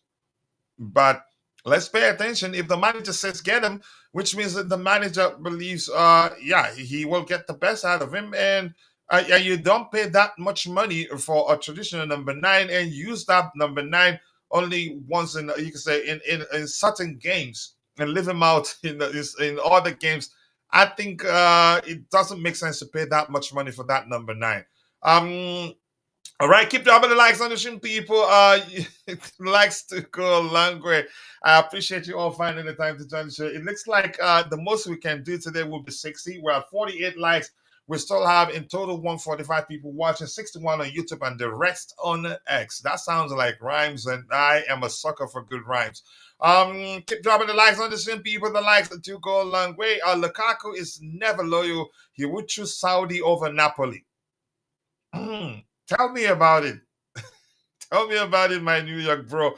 Mourinho might eventually sign him. He only said they're not signing anyone for now, that there is no rush. And I'm going to say this, if the Saudis come calling, it doesn't matter who you are. As long as you know the coach of that particular Saudi club, I don't think Lukaku will listen to you. He's not 19. He's not 19. And chances are, if he misses the opportunity to go to Saudi and earn a lot of money right now, he will never get that chance again. After all, the Saudis are starting to look at younger players. We're hearing that we did address a report, I think, was it 2 days ago, that suggested that Amanda Bray is open to going there. If they choose to buy Sesko, they must know how to utilize them. It's as simple as that. Maya the rapper, I agree with you. Everything comes down to what the manager wants. I see Lukaku as a bait for the deal involving Napoli and Chelsea about Osimhen. I am inclined to believe we're seriously not interested about signing Osimhen. I'm not joking. I see Lukaku, and plus there are other concerns. Osimhen's, you can argue age, not a big issue. He's not that old. But injuries also could be an issue, and he's currently injured, right? Correct me if I'm wrong. I still, yeah, I don't, but we'll find out. I don't work for the club. If Lukaku can go to Saudi for 16 million, let him go. I don't know how much. Saudis, they've started, you can say, to go for bargains. They don't want to overpay these days because they pay a lot on in terms of salary. So the signing fees, they pay attention. They don't want to pay too much. You know what? Lukaku is a Chelsea FC legend. If he gets sold, he must leave the club in an honorable way. Wow. Siaka, you're saying this. I'm quite sure you're joking, right? Look, who's a Chelsea legend? He plays a fluid football for Nigeria coach. I'm not sure what to make of that. Maybe under Finidi, but under Mourinho's best friend, it was more like Mourinho's approach, and I think the approach was the reason why he didn't score as many goals in the just concluded AFCON, in my opinion. I keep dropping the likes on the stream, people. The likes to go along. I remember, I'm not saying he's a bad player, but the fact. I explained in detail beyond whether he comes in and learns how to participate. You can say adjust his. You can say learn how to play in a more fluid approach than he's played before.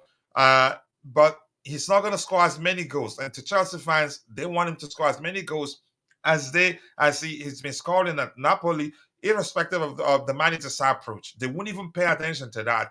The only way Lukaku ends up at Napoli is for Osimhen to leave Arsenal, PSG, and Chelsea are the only teams that need or can afford Osimhen. Okay, then yeah, good one, Vic. Talent over style any day. That is why football has become so monotonous in recent time. Any serious club go after the very best talents globally. I agree. I do agree with that. And yes, go check out this video by Ty. Let us upload on our new set piece coach, Bernardo Cueva. I think you will enjoy it. I can assure you will enjoy it, actually. And this is my bro, RGN Ngale. Ngale, how are you? Our Kenyan bro. I hope you're doing well. Let's move on to the next item here. And the next item talks about Bayern is keeping an eye on the Ian Maatsen situation. I don't know what they're waiting to see if Chelsea would want to call him back. And I was watching him in the UEFA Champions League final. Even before that, I think he's a perfect Enzo Maresca type of player. And that's my opinion. He made a mistake, but even at that, he still made the UEFA Champions League's 11 of the season. Even at that, he was one of Dortmund's best player on the day. That's just my opinion. That's an excellent player there. And chances are, if we're not interested in bringing him back, and if Dortmund's plan is to lowball us, chances are Bayern will snap him up. I don't know, Eddie. What do you think, Ian Maatsen? It's a very interesting one with Ian Maatsen, to be honest. Indeed, yeah, indeed. Very interesting one because if you look at from the get-go, Poch never played him as a left back, even during preseason. So that tells you that Poch never saw him as a left back, and that is quite. Maybe he looked at the squad and looked at Cucurella and Ben Chilwell as the two leading left backs. You know, maybe that made him to push this guy up front to play him as an inverted winger. Mm-hmm. And it didn't work out properly, to be honest. He did his best, but it didn't work out. And that's why they sent him out on loan, or now having the option for Borussia Dortmund to buy. But as the report we had, they said Borussia Dortmund doesn't have the first refusal on him. So if they don't have first refusal on him, it's kind of open. And I think deeply, if we can find a way... If you don't mind, can you help us understand what is a first refusal? Yeah, first refusal means Borussia Dortmund will have the first chance to say, yes, we are taking him, before they allow other clubs to come in, but they don't But have they don't have that. no, they don't have first refusal. First refusal, if they had first refusal, if it was 35 million on the table, they triggered if 35 million, nobody else will come in to table the offer. That's first refusal. They are the only sole club to pay the money. But as from the information we're hearing, they don't have first refusal, which means it's open to bidding from any other side. That's very smart business from Chelsea, because most teams, because you're looking at a player, you think their money is huge, you give the club the first refusal. And so if they have the first refusal, it's pegged at that 35 million. But we could end up in a situation whereby other teams come now and pay as high as 38 or even 40 million for this lad.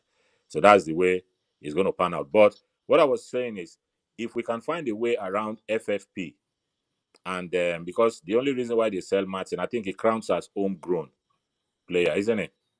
So Yeah, it counts as homegrown. And here's something that I want to say quickly, Eddie, before I lose it. Is this: if the plan is to go for another left back, why sell him?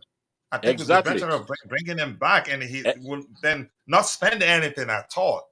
But go ahead e- with what you were saying. exactly. That's what I was trying to say. That if it goes in the books as pure profit, then that's the only reason why I would say it makes sense to say, okay, if they get the 35 million or whatever, it goes in as pure profit. So it helps our FFP, you know.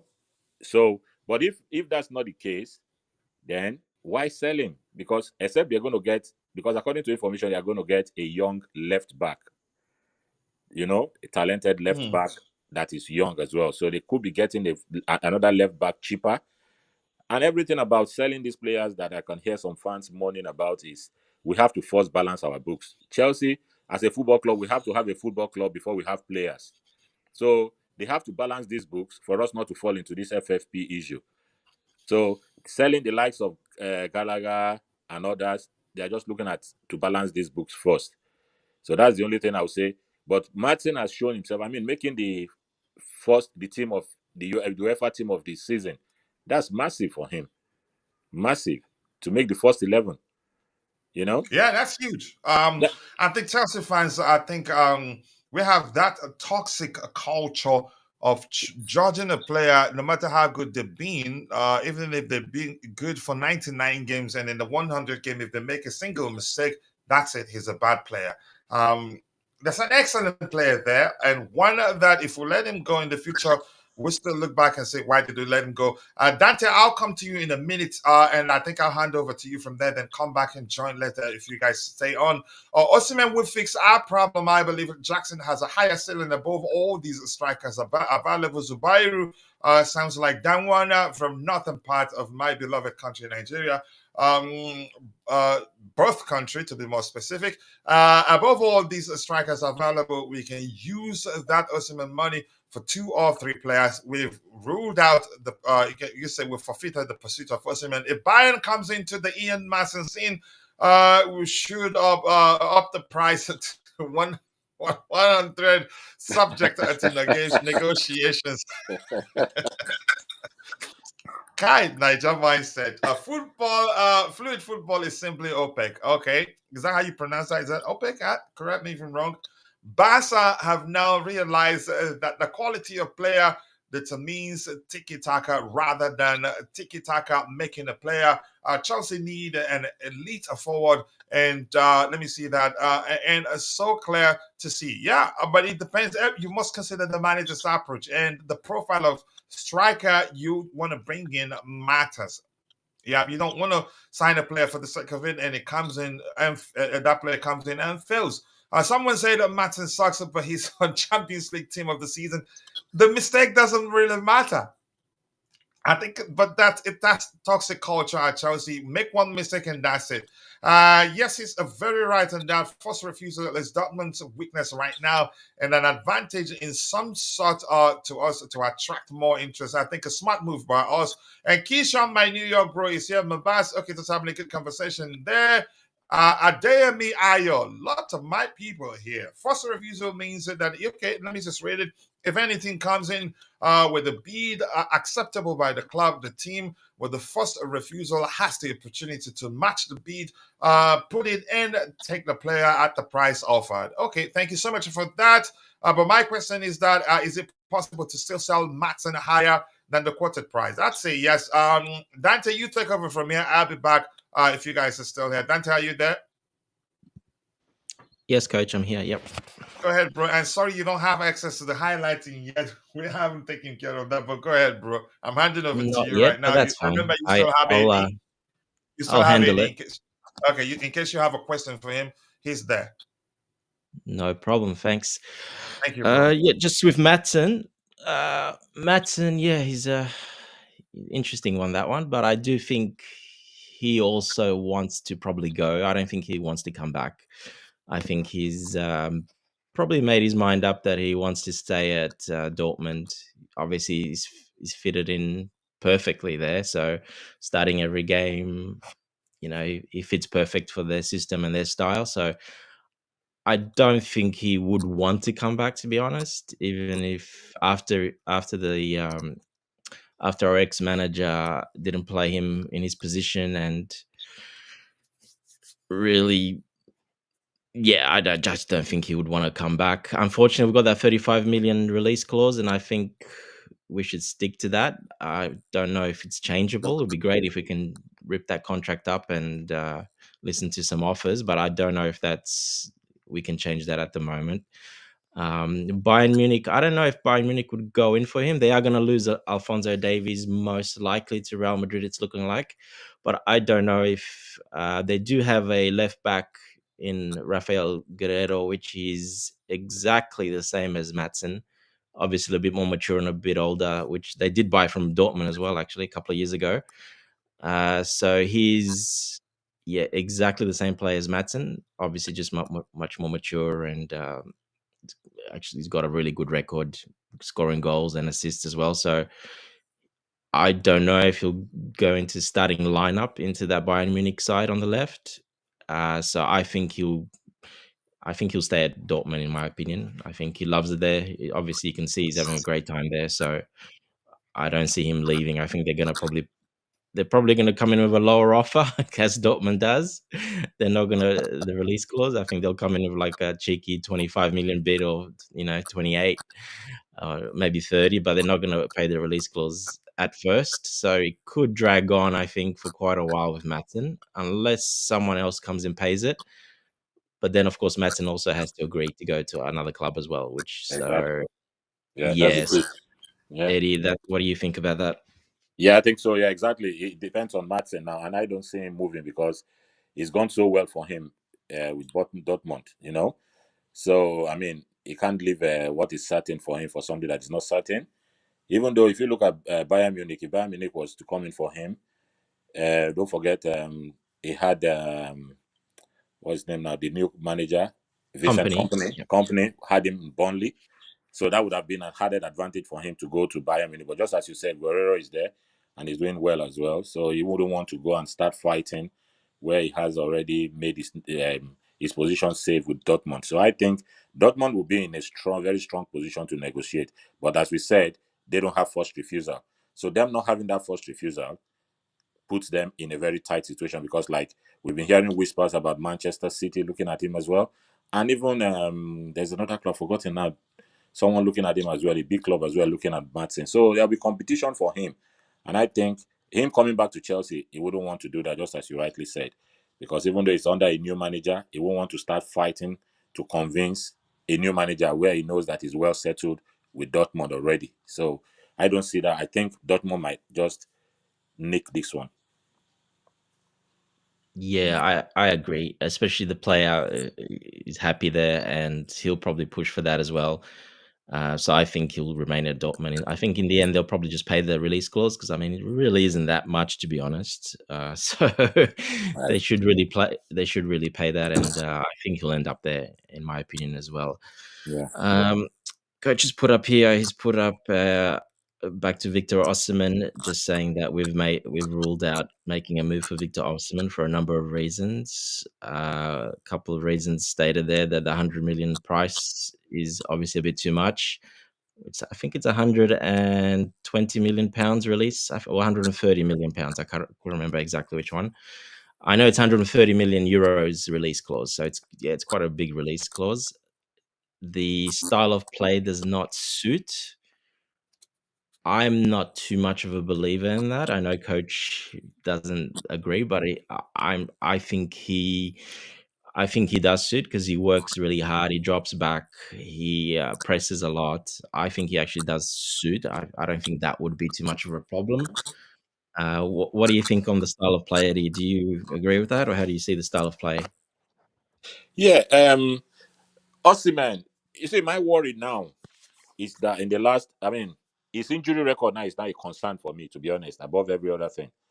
You know, he's getting injured now frequently. He's becoming kind of, and we don't need that, to be honest, especially if we want But to. just what we've only bought injury-prone players in the last 2 years. Yeah, so so that's why we have to be careful. We don't want to get But into it, situations. it it shows that we're still paying money for them. It hasn't put us off before. We still and look, who are we going for now? Michael Olise? Yeah, exactly. That's another one. So I don't know, but we have to be careful because I mean, coming from the last season we have to be very, very careful. We cannot pay. Say for arguments. Say like for the sake of this conversation, yeah, we Mhm. when we bring we Osimhen comes to the club and the beginning of the season when we need him is out injured, and you've coughed out 100 and over 100 million. I would rather we buy two different strikers, young strikers that will be fit. Our problem is not creating. We've been creating is just a clinical finisher. If Jackson was very clinical, I'm telling you, we won't be discussing much about getting a striker. The chances that were created for Jackson last season, it should have been clearly been the top scorer last season. So it's not as if we have a problem of creating chances, or it's just about someone to be there, put this ball. Even if we get even Alvarez from Man City, if we have him, he's going to put those chances away.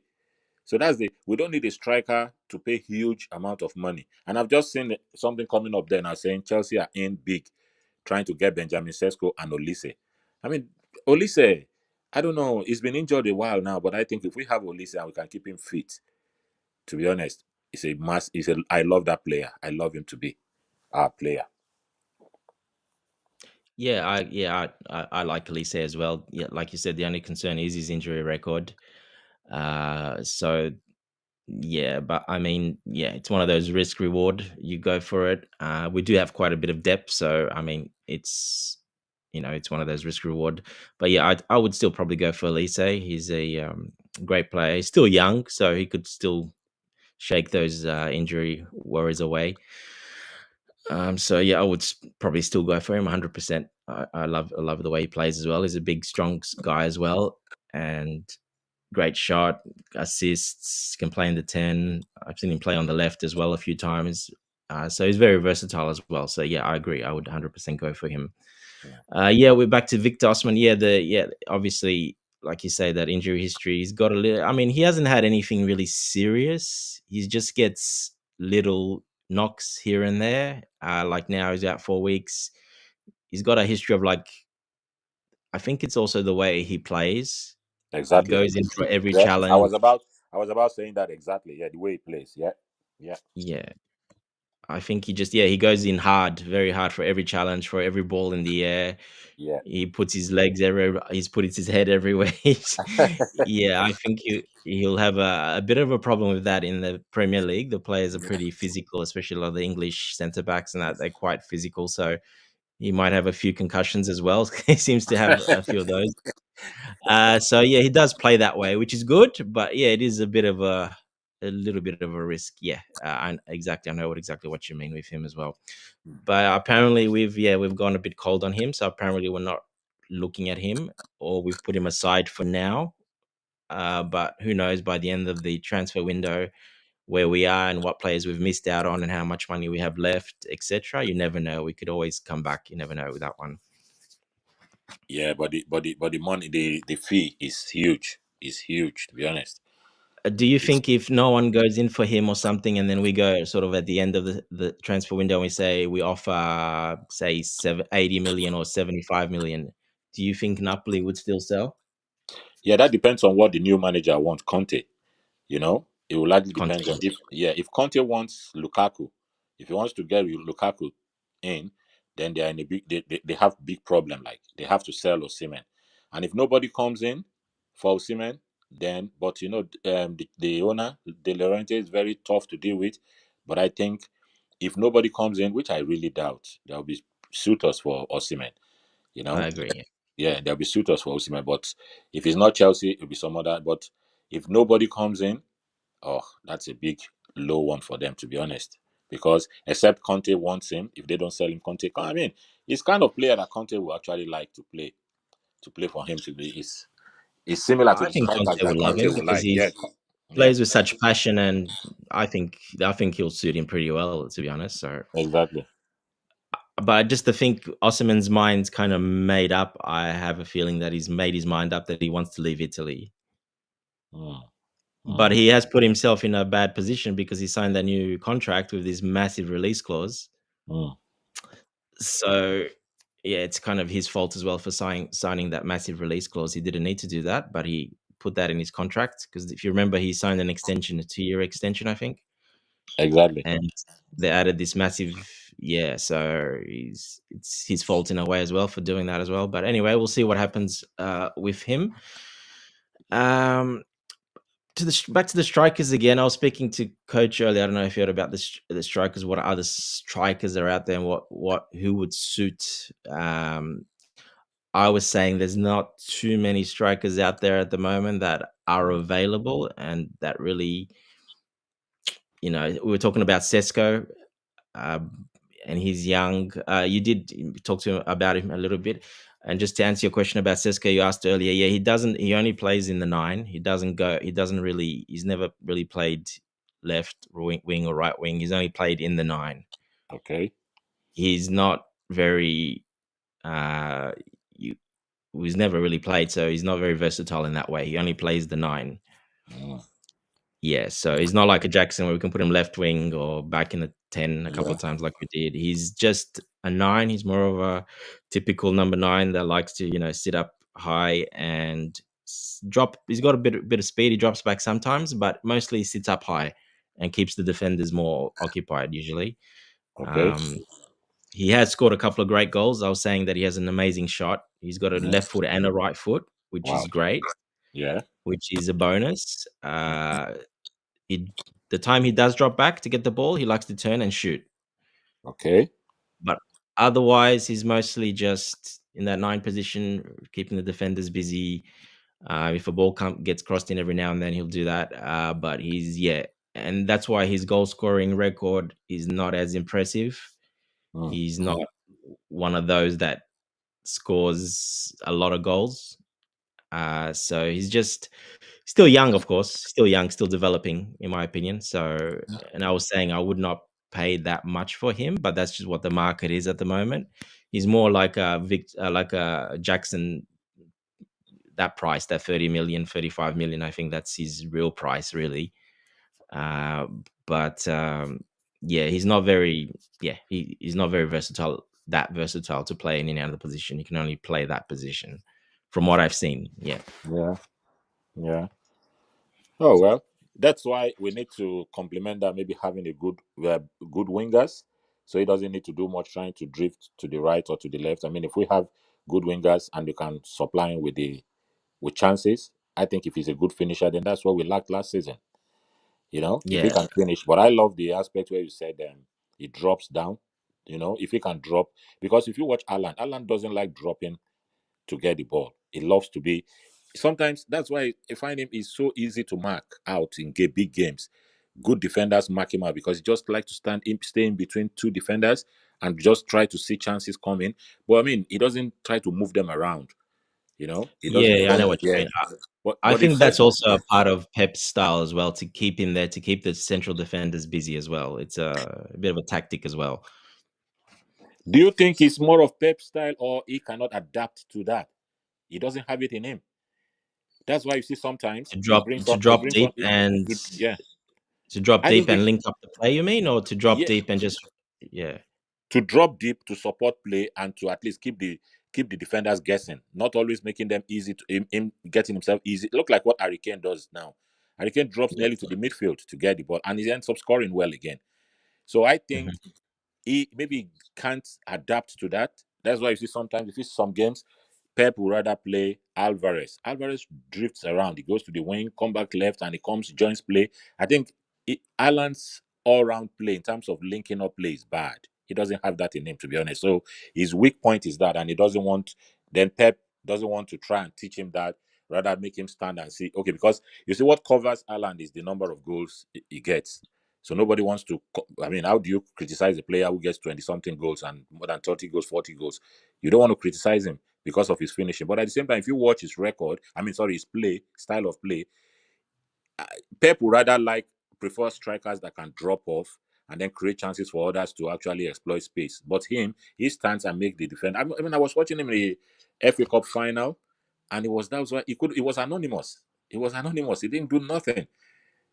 You know, yeah. to be honest, he didn't do nothing because I was looking at him. I love strikers who can actually run. That's why when you talk about this Sesko, and I think I'll take time to watch Sesko.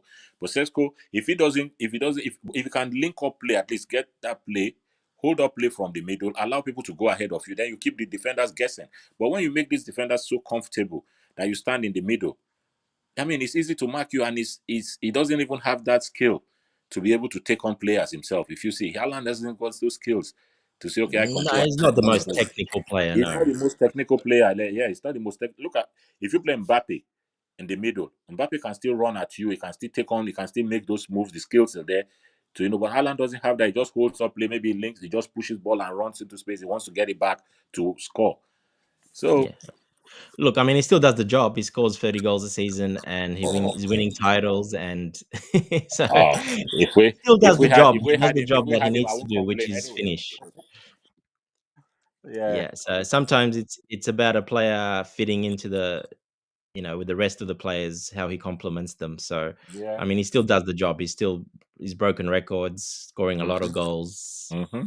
Yeah, he's not a technical dribbler player, but he doesn't need to be because his other strengths are so much higher than everyone else that he does the job. So, Exactly. but I know exactly what you mean. Yeah, sometimes he can get caught out of the game because he doesn't drop back and stuff. Mm. But I've seen him do it before at Dortmund. He did it quite a bit.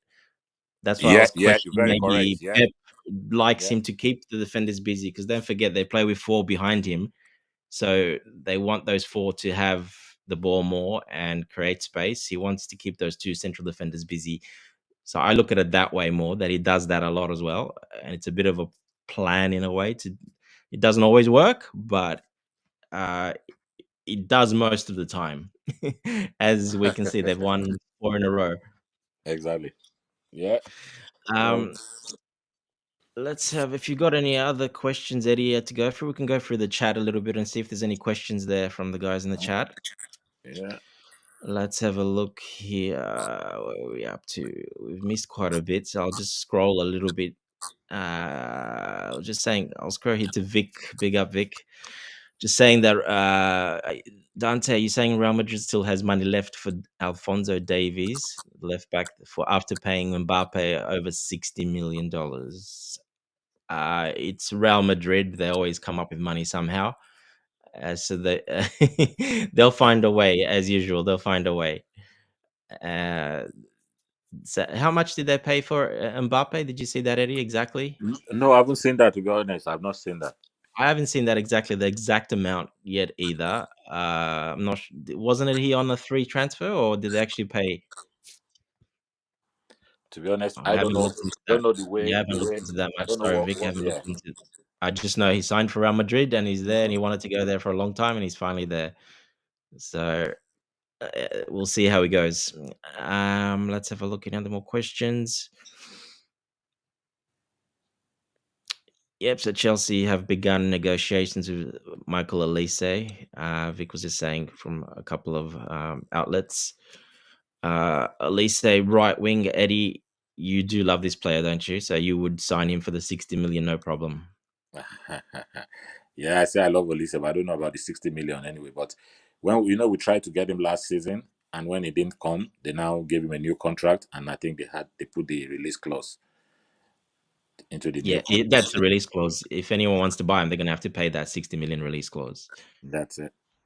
Yeah, so he is 60 million. He will be 60 million. So you would pay that and put him into. Would you start him in the right wing position? Oh yeah, 100%. If he's fit, he starts ahead of Nani. definitely starts ahead of Nani. He's Mhm. got more. Have you looked a bit into Moresca, how he plays, the system he plays, and how he likes to play his midfielders and wingers? Do you know his system and his formation? And he loves his wingers. He plays from the wings as well because he's got Mavididi and the other guy on the other side. When I watched a little bit of Leicester, so he plays with wingers as well. He loves his wingers. Yes, Yeah, he does utilize the wingers. He likes to yeah, keep them quite wide, yeah. to keep the width so the players through the middle can come up. So he does like his wingers really wide. That's what I'm just saying with Palmer in that role. Do you see Palmer playing that right winger role out of the play, mostly out on the right, far out on the right, or do you see him playing him in the middle, one of the number 8 positions? I think we'll see more of them being fluid this season again. Okay. It'll be, yeah, there'll be fluidity in front line. We have, if say we have Olise on the right, maybe say Palmer like the 10, but sometimes you can see them drift. Like Olise can come inside. Like Olise does that a lot for Crystal Palace. He drifts into the middle. He goes to the wing. Yeah, He he comes plays the behind the 10 ten. and He the plays the right 10. wing. Crystal Palace, Exactly. So yes. we're going to see a lot of fluidity from this player. So it will be very difficult for. I love that. I love the system where we can be so fluid. You don't be you don't have players staying static. Say, oh, I can only stay here. That's why I can be effective. No. So if they're fluid, like we shouldn't forget we have Nkuku as well. We still have Nkuku. So it'll be a lot of Yes. movement up front, which I like. They can play this one. You can drift this way, that way, to the right, to the left, to the middle, and also they'll be interchangeable. The only issue I have with that, yeah, so Maresca likes to play the two wingers really wide. He Uh-huh. likes to keep the width. Yeah. They keep the left back, right backs quite busy because the position they play. But then he likes to play with the two eights in the middle. Yeah. He doesn't play with a 10. Maresca doesn't really play with a 10. Okay. That's why I'm asking, where would you fit if you buy Olise, you put him out wide on the left? Can he play in that 8 position, hybrid position 8? Can Palmer play in that 8? We've seen Palmer play the 10 quite a lot. That was my favorite position for him, and he did very well when he Yeah. finally got Gallagher out of that position. We finally put a proper number 10 in there, so he excelled in that 10. We haven't really seen him drop too deep as to play as an 8, Palmer. We've seen him more just play as a 10. Yeah. So Moresca Yeah. does like to play those two 8s, pushing up in between the two wingers, and then obviously the striker. So that's why I'm just thinking, how is that going to work with Palmer and Olise? Uh, do you think Palmer would do well in that 8 hybrid position? Palmer can fit in anywhere, to be honest, just to keep it straight. That guy is marvelous. He can Yeah. play anywhere up front and he'll play well. Just as you said, playing from that position in the middle, he suits him well as well. But one Yeah, thing is it's that yeah. Maresca will learn to adapt. He cannot say, "Oh, I want to be so rigid about this system," because that's what I heard about from some Leicester fans who say, "Oh, he's so stubborn. He keeps only one system." But he will learn when it comes to the Premier League because there will be so many teams that will sit low block. And when you have low blocks team, how do you break them down? So you come up with the system of breaking them down. So if he wants to be so stand about Yes. having your wingers standing, you can't have wingers just standing. Because if you're standing, then how do you now break play? So they have to come to the middle to open up play and then stretch again to the wide to the flanks. So it has to be adaptable. That's why I say those players will be very fluid. So that if we have this, because we had problems playing against low block teams because we couldn't open them up. So and when we have very good striker, the few chances that will come, we take them against the low block because you score against the low block team, then they open up for you to play. But as soon as you give them that impetus to have something to stand on, say it's still goalless or whatever for a long time, then you don't know what to do anymore. So, but he needs to be to understand that when you come against so many low block teams, in the coming season. So that's what we Yes. face. So we need these players to be able to move around, play, and we will switch plays, and then make all this the defenders work, and then open play, and that's where the number 8 will come in. So that there'll be space in the middle if they are stretching them. We have good finishers in the middle. Which if Palmer comes in the middle, surely if he gets his chance, he's going to score. We don't depend on our strikers alone. Yeah, no, I agree. Yeah, it's just interesting. We'll see. Yeah, I've looked at him a little bit. I've studied him a little bit just to see how he plays a lot against the low blocks. He does push another midfielder into that sort of between the 8 to 10 role. So that's probably that would suit perfectly for Palmer when we play against the low blocks. Exactly. So he does like that, but yeah, he doesn't always play. Yeah, he doesn't always play the 10. So yeah, that's why I was just thinking how he's going to fit if we do buy Olise. He won't start. Who do you start, Palmer or Olise? Well, yeah, obviously people say Palmer, but yeah, it'll be interesting to see how he integrates the players into that team with his new formations and his new styles. Let's see, any more questions from the chat we can go through? Let's see here. Okay. Oh, Vic. Yeah, we've got Vic quite a is bit saying. to catch up on. Vic is just saying. Sorry, Vic is just saying here. Mbappe's sign-on fee is around 125 million euros, 60 million now, and 65 million over 5 years, plus 15 million in wages. It's a free transfer, but Free transfer, obviously, yeah. free transfers are not 100% free. Ooh. Well, they're not free, but they don't have to pay PSG anything, which makes a big difference because that doesn't go on the books of so it makes a massive difference. Hence, why they can pay him so much upfront, the sign-on fee. So, yeah, it's a lot of money. I knew it was going to be a lot of money, but they didn't have to pay him anything. So they got him on the 3. They kept trying to get him on the 3. How many years now? And they finally got him on. So yeah, Yeah. but wow, yeah, 125 million. That's a nice little sign-on fee. Plus the Exactly. 60, plus another 65. Wow, yeah. Plus the 15 million in wages. Well, that's why the big players go to Real Madrid. If they want to earn that big money, the fame, and yeah, that's why they go to these teams, Real Madrid, Barcelona. They can offer these ridiculous numbers, and a lot of stuff is not even on the books. It's under the table. A lot of sort of deals. So there's always money. Unfortunately, that big money always attracts the players and the fame. Playing for Real Madrid, it's just the biggest club in the world, basically. So they, for some reason, a lot of these players, they just have a dream of playing for Real Madrid. Even Haaland was saying when he leaves Man City, he'll be going to Real Madrid most likely. So Oh, I don't know if that dream. I don't know when it's going to come. When it's going I to don't know happen. when he's going to come either, but Oh, that was the plan. The plan was to go to Man City because his dad played there, blah blah blah, and with Pep, so he decided Man City. And the next step after in the plan was always to go to Real Madrid. That's his dream. So we'll see if that happens. I mean, they'll find a way to fit him in. They can play Mbappe, and things can change in the future. So I'm sure they'll find a way to fit him in. exactly. And he's smart as well. He always has these smaller release clauses and runs his contract down. So a team like that he can put himself in a position to actually, be able to go there in the future without them paying $150 million for him. Yeah. Okay, let's look. I just seen this one here. Chelsea Godfather saying, "What's your take on Muniz? Is he an improvement compared to Osimhen apart from injuries?" Oh, don't know. That's the Fulham striker. Which one? Who? Sorry, which striker? Muniz.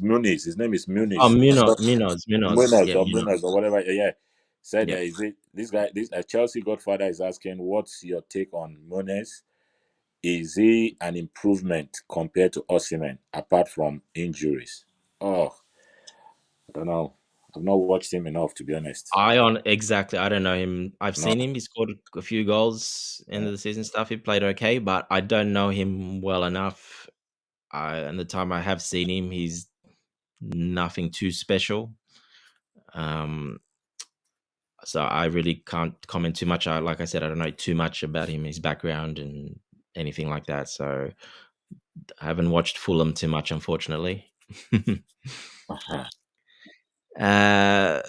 see. Temidai is asking, do you guys think? Oh, sorry, it's gone down. It's moved. Always moves when I read it. Where is it?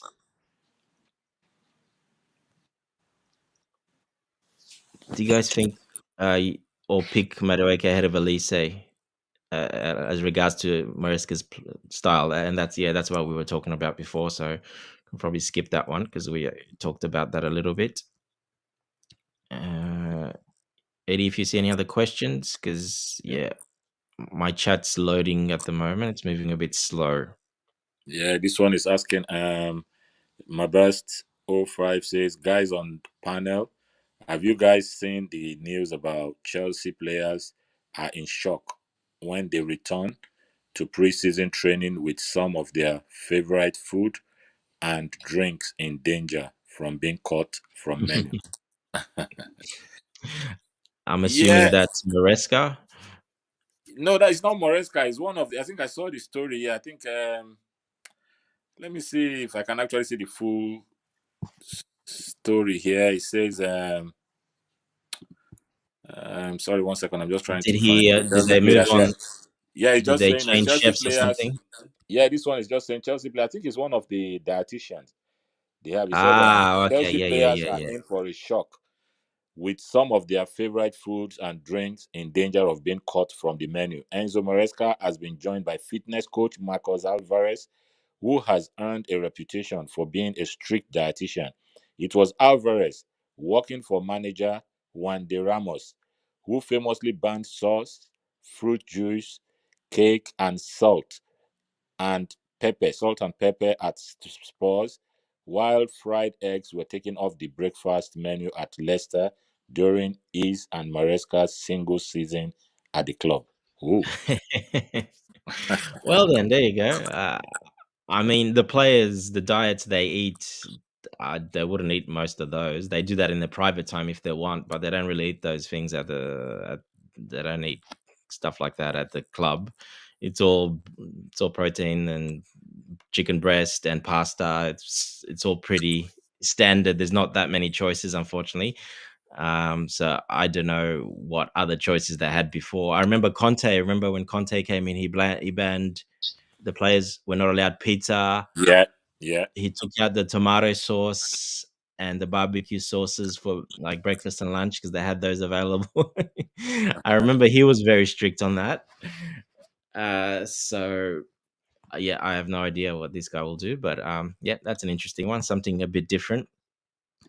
We were joking with JC last night or the other night that the barber, the players' barber as well, has been taken away, changed, and apparently they're not happy. They want to protest. There's a protest. So many changes with all these little changes. Barber, chef, um, all the some of the physios have gone with our ex-manager. They need to get in another medical and rehab. Pochettino's son was in charge of the rehab side of things and sports science, so they need to replace him as well. So there's quite a few replacements. There will be changes, yeah. There will be quite a few more changes again. Unfortunately, this is what happens because the coaches these days they come with such a big entourage of assistants, but not just assistants. Some of them have physiotherapists. Some of them have like the chefs, the food guys as well for diets. They all have different. Like for example, Ancelotti at Real Madrid has 17 assistants. 17 assistants he works with. Wow. He has one of the largest entourages and assistants, and that includes everything with food, all the diet, everything. 17 personal assistants he has. Pochettino I think had seven or eight. I think Moresca's got 7 or 8 as well coming in. So yeah, they're all different, so they all have their little things, with some with diet, some with training, so they're all very different. Yeah. But like I was saying a couple of shows ago, players at the top level, at that level, they used to change. Coming up through the system for the youth ranks, they've already been through 100 coaches and 100 physios, and it's very, very common at that level. It's only when you get to the top level and you get obviously like a Pep Guardiola or a coach like that, that will stay longer, but that's doesn't happen these days very often. It's actually quite rare. Even Pep Guardiola, his assistants have changed over the years. The assistants Yeah, under him always change. exactly. Moresca, for example, he was under Pep for a year or two, and then he left as well. So the assistants always change as well. So the coaches are always change. Ass- Assistant coaches, yeah, they go through quite a lot of them because once they become pretty good, they get poached from other clubs or they move on. They want to coach themselves. So yeah, the players are used to changes, coaches, because people were saying the other day that, oh, how are people going to get over our ex-manager and this. I'm like, they're gonna get over in a week. He'll be forgotten. They're moving on to the new guy and the new assistants that are coming in. So I don't think that is a problem at all. No, it's not a problem. No, because and if you look at Pep, Pep does it so well, and that's big credit to him because if they're poaching so many of his assistants, that tells you that's good, for him as a manager because he's highly rated and the assistants go on to do well, and he doesn't Yeah, really. he has to go then find new ones. He looks like he keeps getting them right every time. He does, yeah. He doesn't show any kind of animosity against any of whoever wants to leave. He doesn't, and so also with players as well. You see him, if a player doesn't want to be around him or doesn't want to stay anymore, he doesn't have any qualms about letting them go, and it does his job. He's been winning, you know. Look, when you're winning like that, it's pretty hard for any player to leave. I mean, Exactly. Palmer's the only case really, Mhm.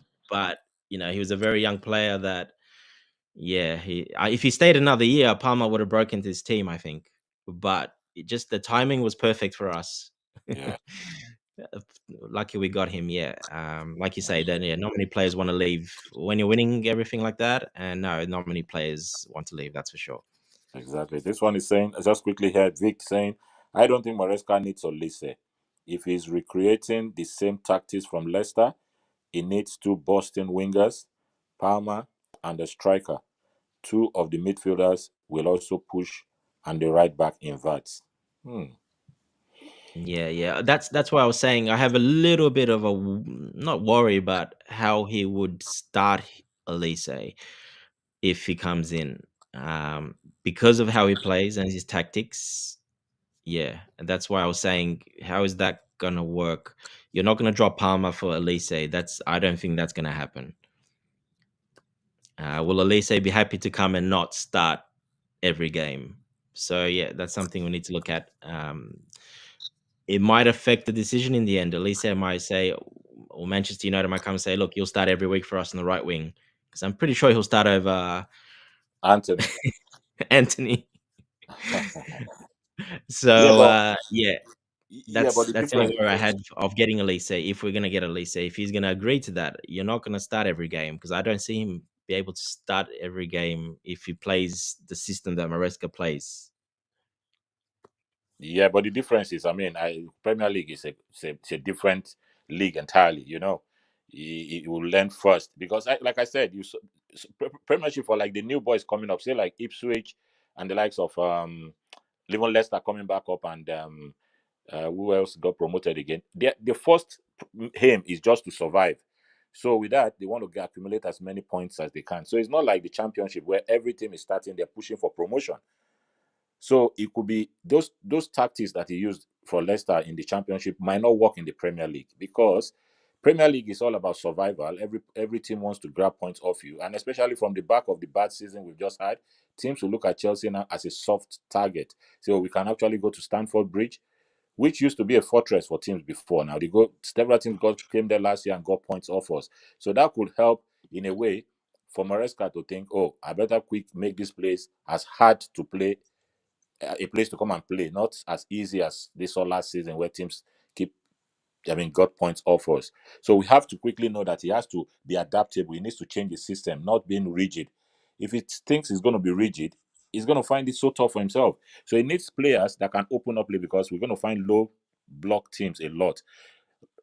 We're going to find a lot of low block teams, and we have to find it hard to break them down. And if we have a good striker, like I said, we're going to open them up and we're going to score loads of goals. But when chances come, we don't take our chance. I keep saying this. Football is about your defense will be so strong if the strikers do their job early. We cannot keep creating chances, you missing them. Then we now turn around and blame the defenders when they concede goal late on. No, you can't do that because you've missed your own chances. You give this other. If a game starts and you create, say, in the first half an hour, 30 minutes, you created about 5 chances and you've not taken any. What does that say? But if you create 5 chances, big chances, and you score 3-0, you're comfortable.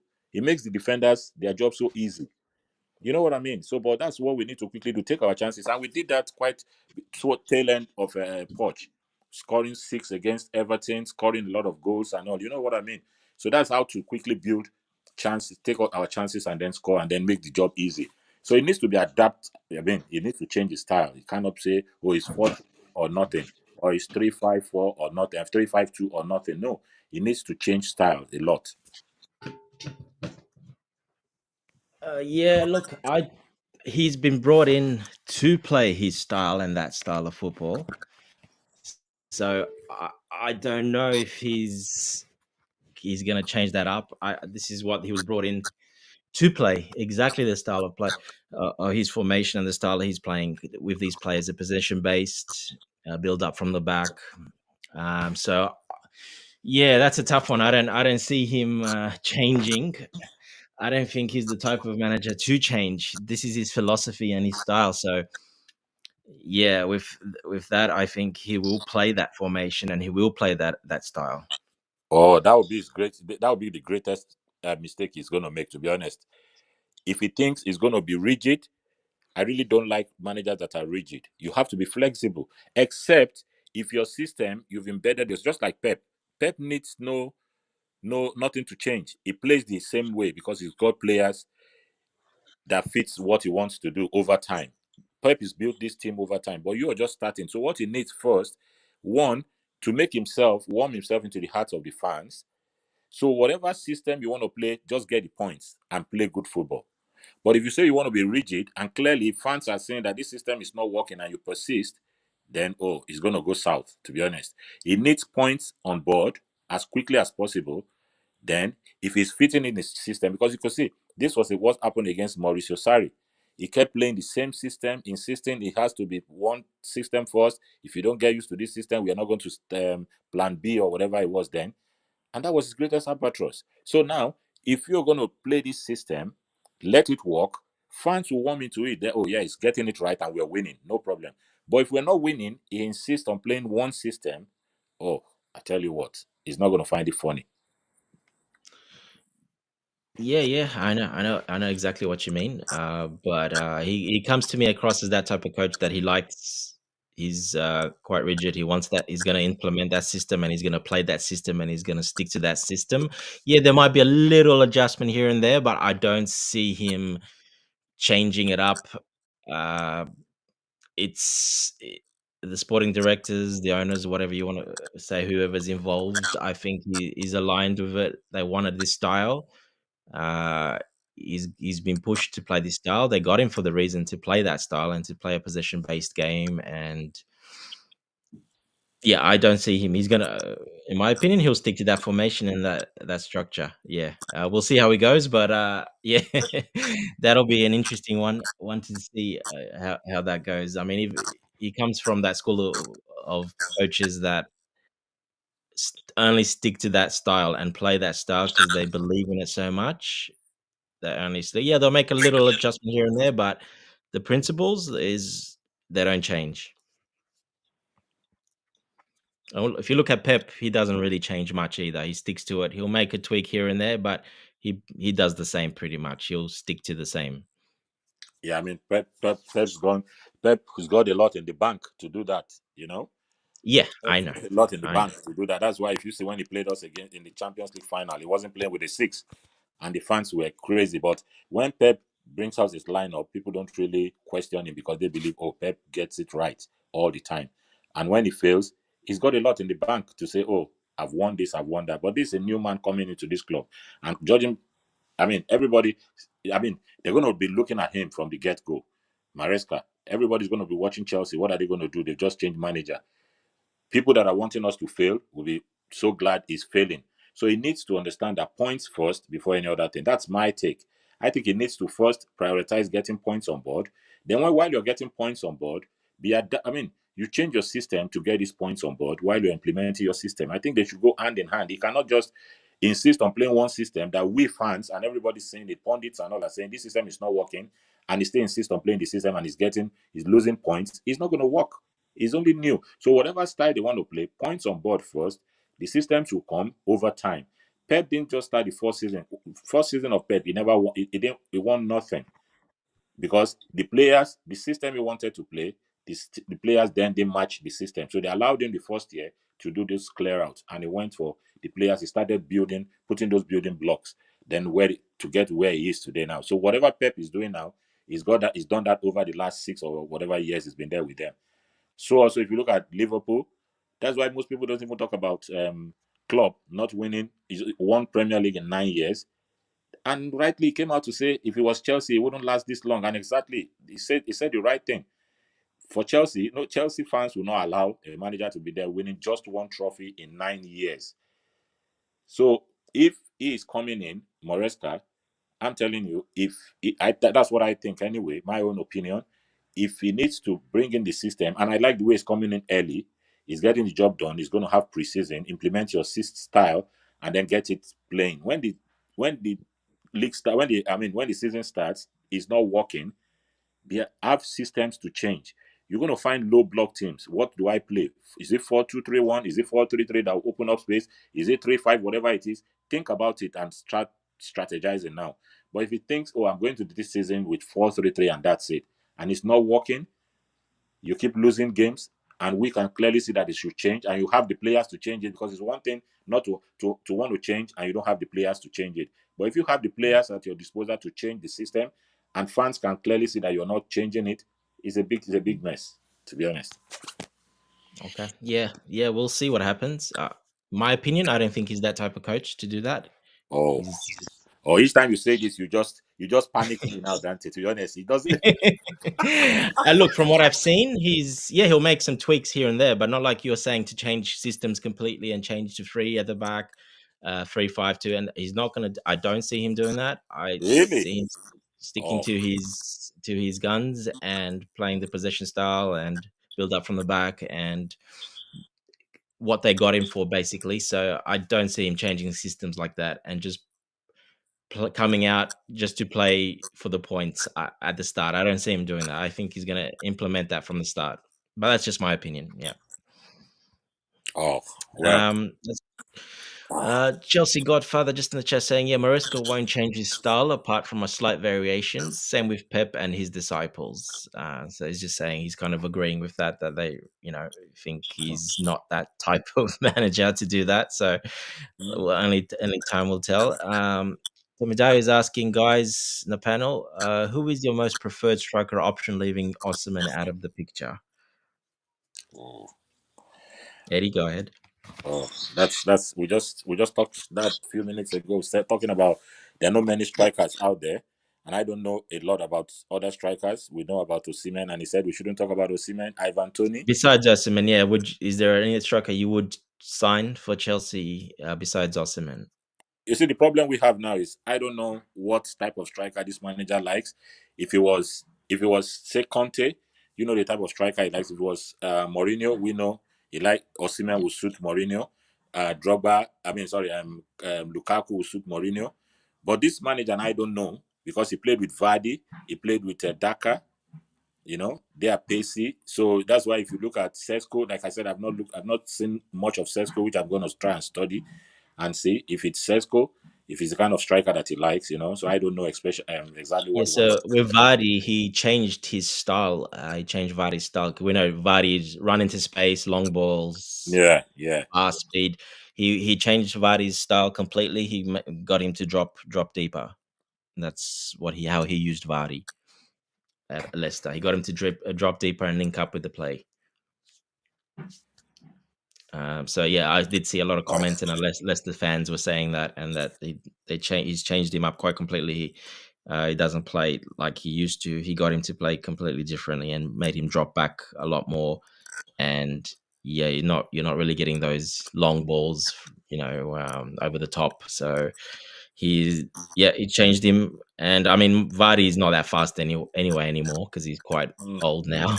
He's getting up there. So he made him drop back and link up play and play that way. He likes his striker look to do that.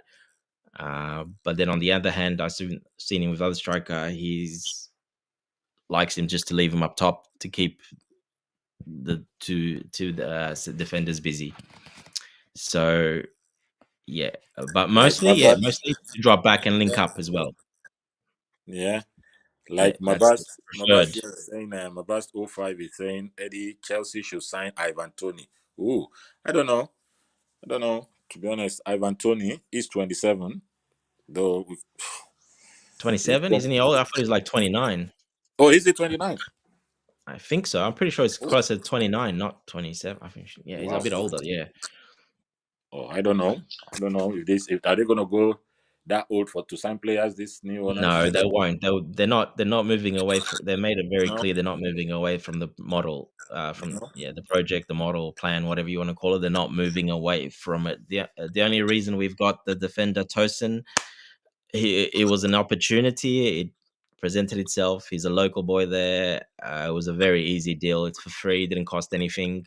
His salary demands were nothing special, and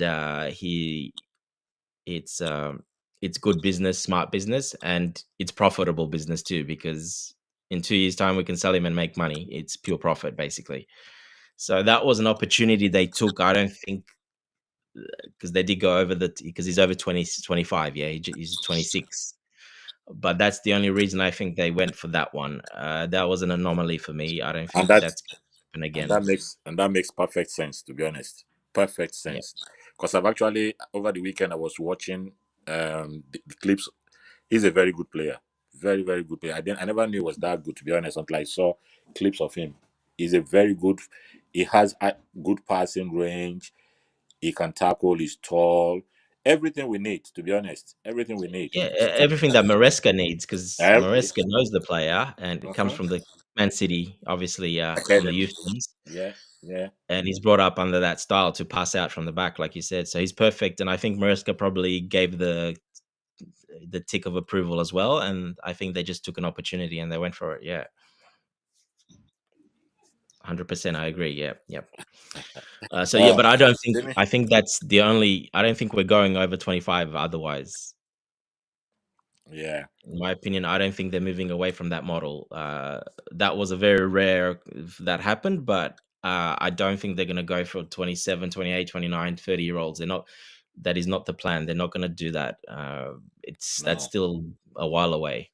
No, I think and because he's coming as a free player, So, I mean, I'm talking about Tosin. He's a free player, Yeah, so exactly. he's a free player, so that's why. But I was like this. Temidayo is asking here. He said, Eddie, if you were to make striker choice for Chelsea at the moment, who would you pick? Who would your pick be? I just need your personal opinion. Same with you, Dante. Oh, we just said that now. It's tough. It's tough because I think we need to start like Gyökeres or what? He's injured now. Gyökeres. How is it pronounced? Gyökeres? Yeah, Gyökeres. Yeah, Gyökeres. Yeah, he's a good player. He's a very good player, I think. And then Sesko and also I don't know exactly who to pick. I think I just have to watch these strikers now and have proper opinion on who I think. But that, just as I said, we don't know what Moresca, what system is going to play, what is going to look, what he wants from this squad of players. It depends on him. So we just leave that to the man to, because our opinion here, even though we just have to talk, but it doesn't really change anything. Whatever really, there's not wants. that many strikers available. So there's not that many. One that I didn't mention a bit earlier, Victor Boniface. I mean, I like how he plays from Leverkusen, but I don't think he's available. I don't think they'll sell him. I don't see Leverkusen selling one of their major strikers there. They just went on an unbeaten season, and I don't see him. I don't see them selling him. I mean, you never know. We can, put a bid, but I just don't see why the player would leave either, because the season he's had and what they can do next season as well. I don't see him leaving. And they got Champions League. Him I like. I like him. If you know much about him, Eddie. Yeah, he's a Nigerian. I'm Nigerian as well. So, but unfortunately, Yeah, during the Nations Cup, he was injured. I think. Yeah, so we didn't get to see much of him. He came back for Leverkusen when the unbeaten run was still being talked about. So I watched a little bit of him, and he's quite different from Osimhen.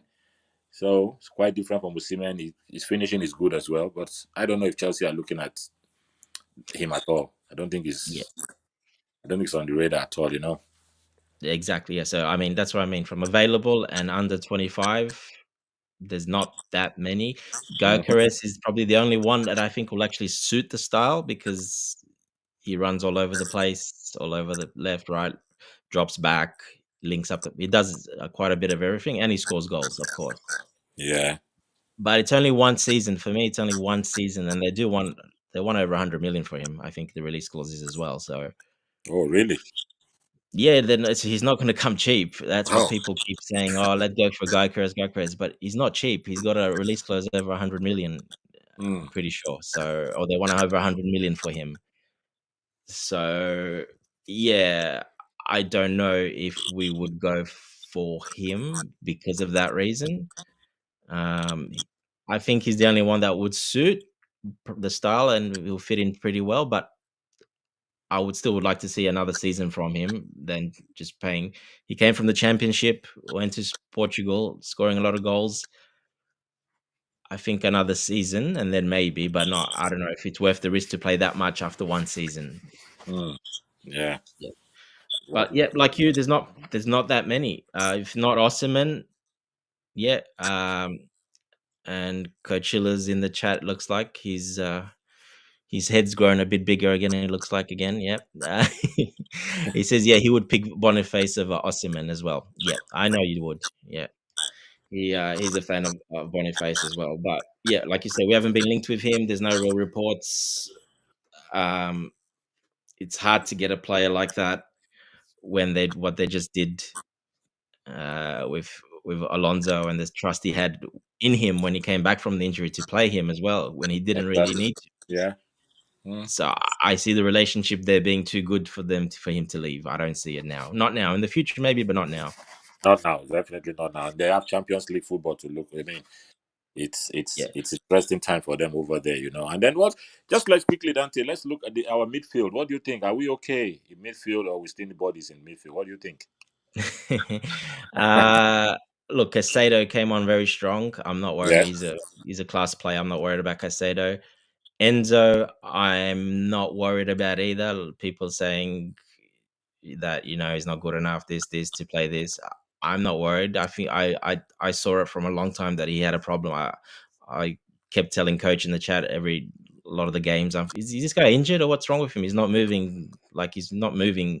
Something's not. He's not making the turns like he did the year before. Like how he's turning and I picked up that something might be wrong with him carrying an injury or something, and then it was confirmed at the end of the year.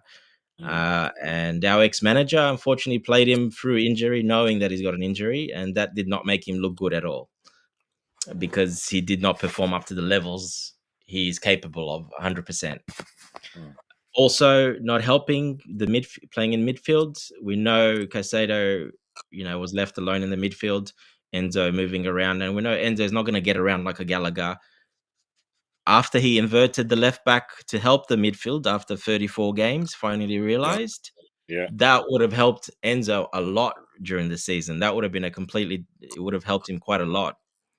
But playing with an injury and the hernia is quite sore. Mm, After you need, just from personal experience, it is quite sore. You need injections, so it can affect your movement, especially your sort of when you open up your legs and you turn left, right. That's what it affects the most. I've had it. It'll affect you every game. You mm, can play, but you're playing through with a bit with pain. Yeah, you're playing. You can play, but you're playing through pain, and it's not comfortable. Um, but he let him play all year. So yeah, that made him bad. But he's a quality player. He's a world class player, in my opinion. I don't see him having a problem if the setup around him is correct, and he's got the support and he's got the right players playing next to him. So we've got Gallagher. Gallagher, I don't. see as a starter, in my opinion. He's improved a little bit because Pochettino continuously played him and played him and played him, so he eventually improved. In the Mm, 10 position, he was pretty bad in my opinion. Yeah, yeah, he's good at pressing, but going forward, he didn't offer much going forward in the 10 position. He had like 2 goals and 2 assists or something after 20 something games. It's only once we made the change and we dropped him back and put Palmer there and other players that made all the difference going forward. We played much better.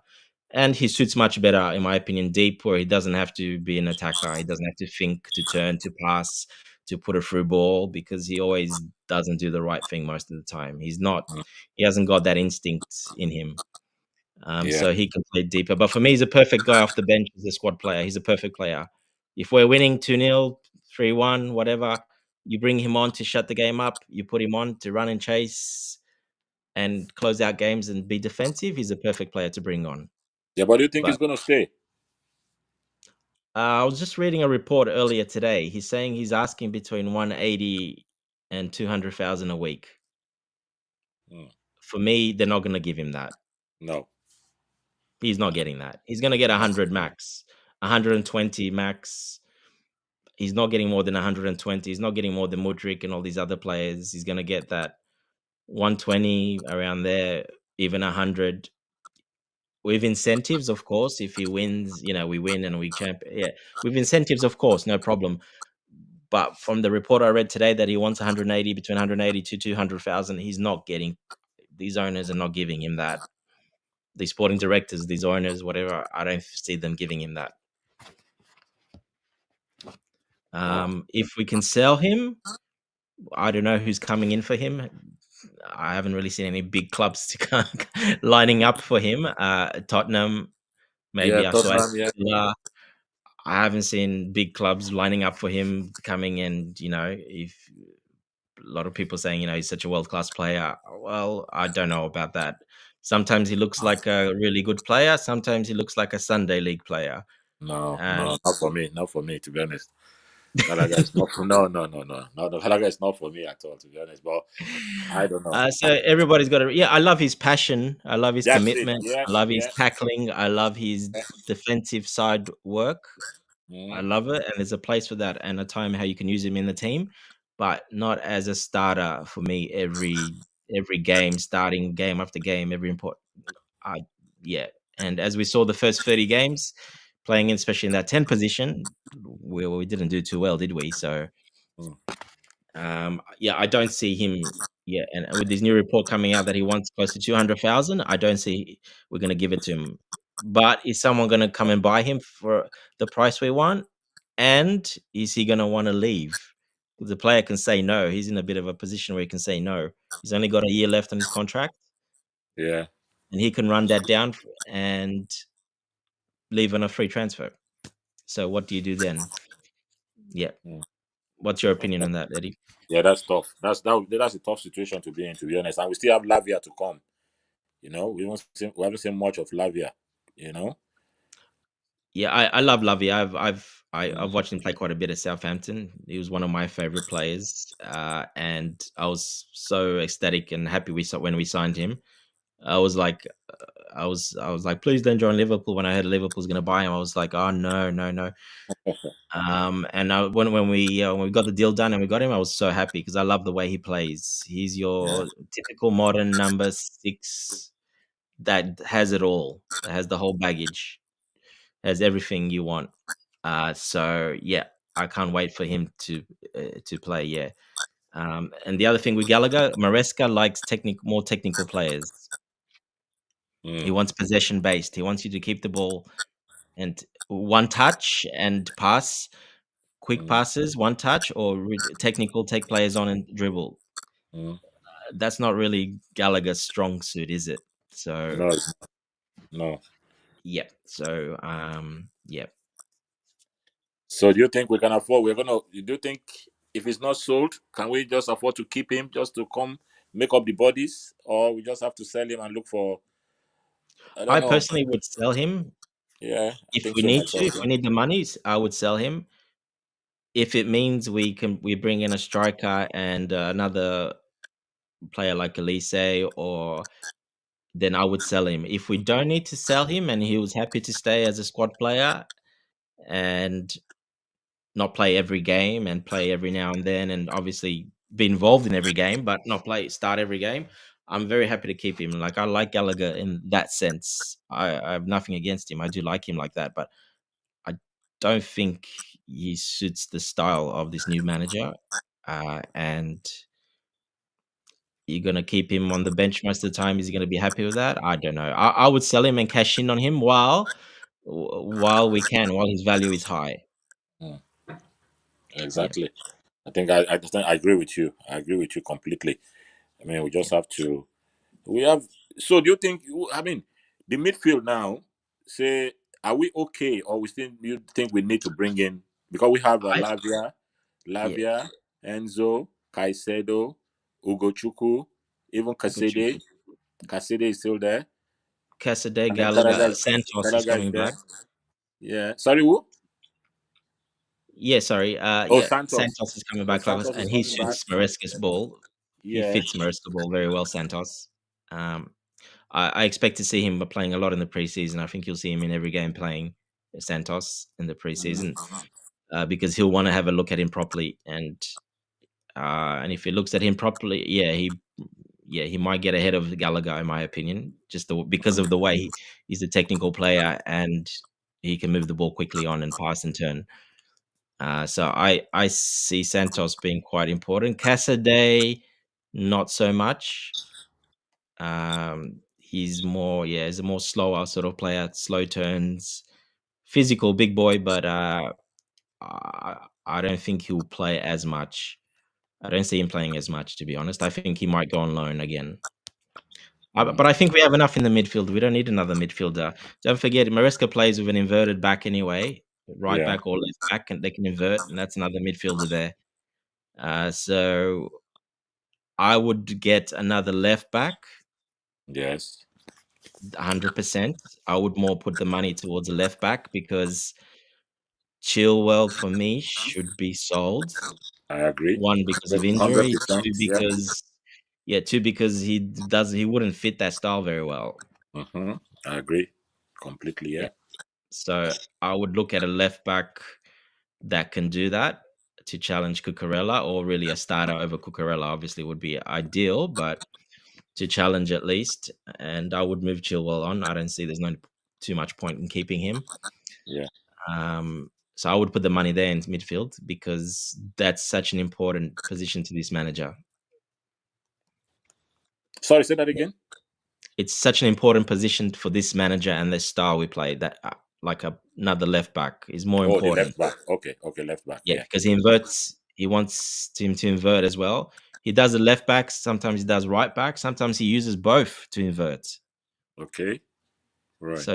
So that's why it's important to get another player that is very good at that and can play that system really well.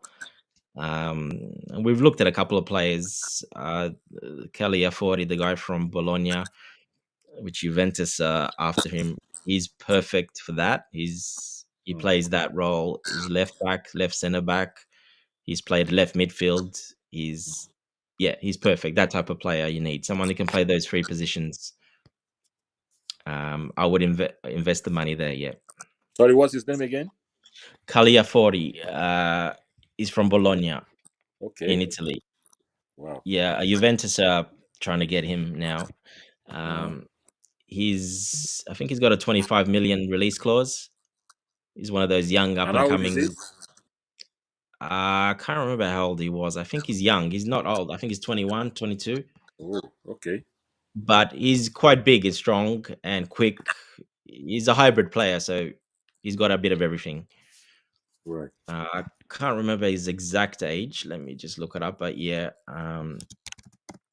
he's young. Yeah, he's obviously young. Following the model, he's got to be young. 22 years old. Yes. Oh, 22. That's perfect. Oh, Yeah, it's 22. So but he's actually quite strong and big.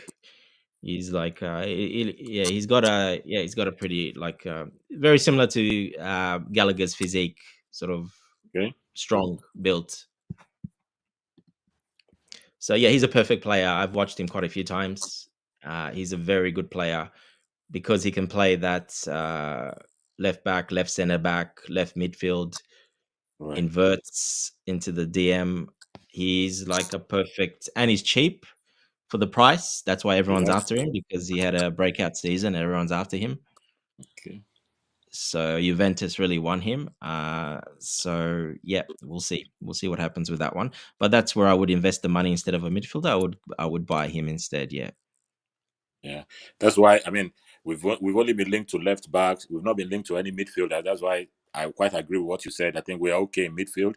So the left back, we've been linked to left back, wingers, striker, and there was talk about goalkeepers. And but now I don't know. He's saying he's going to keep Sanchez, and they want to work. I mean, even if he's going to say, I said to someone, even if he doesn't like Sanchez, he's not going to come out to say I'm going to discard Sanchez.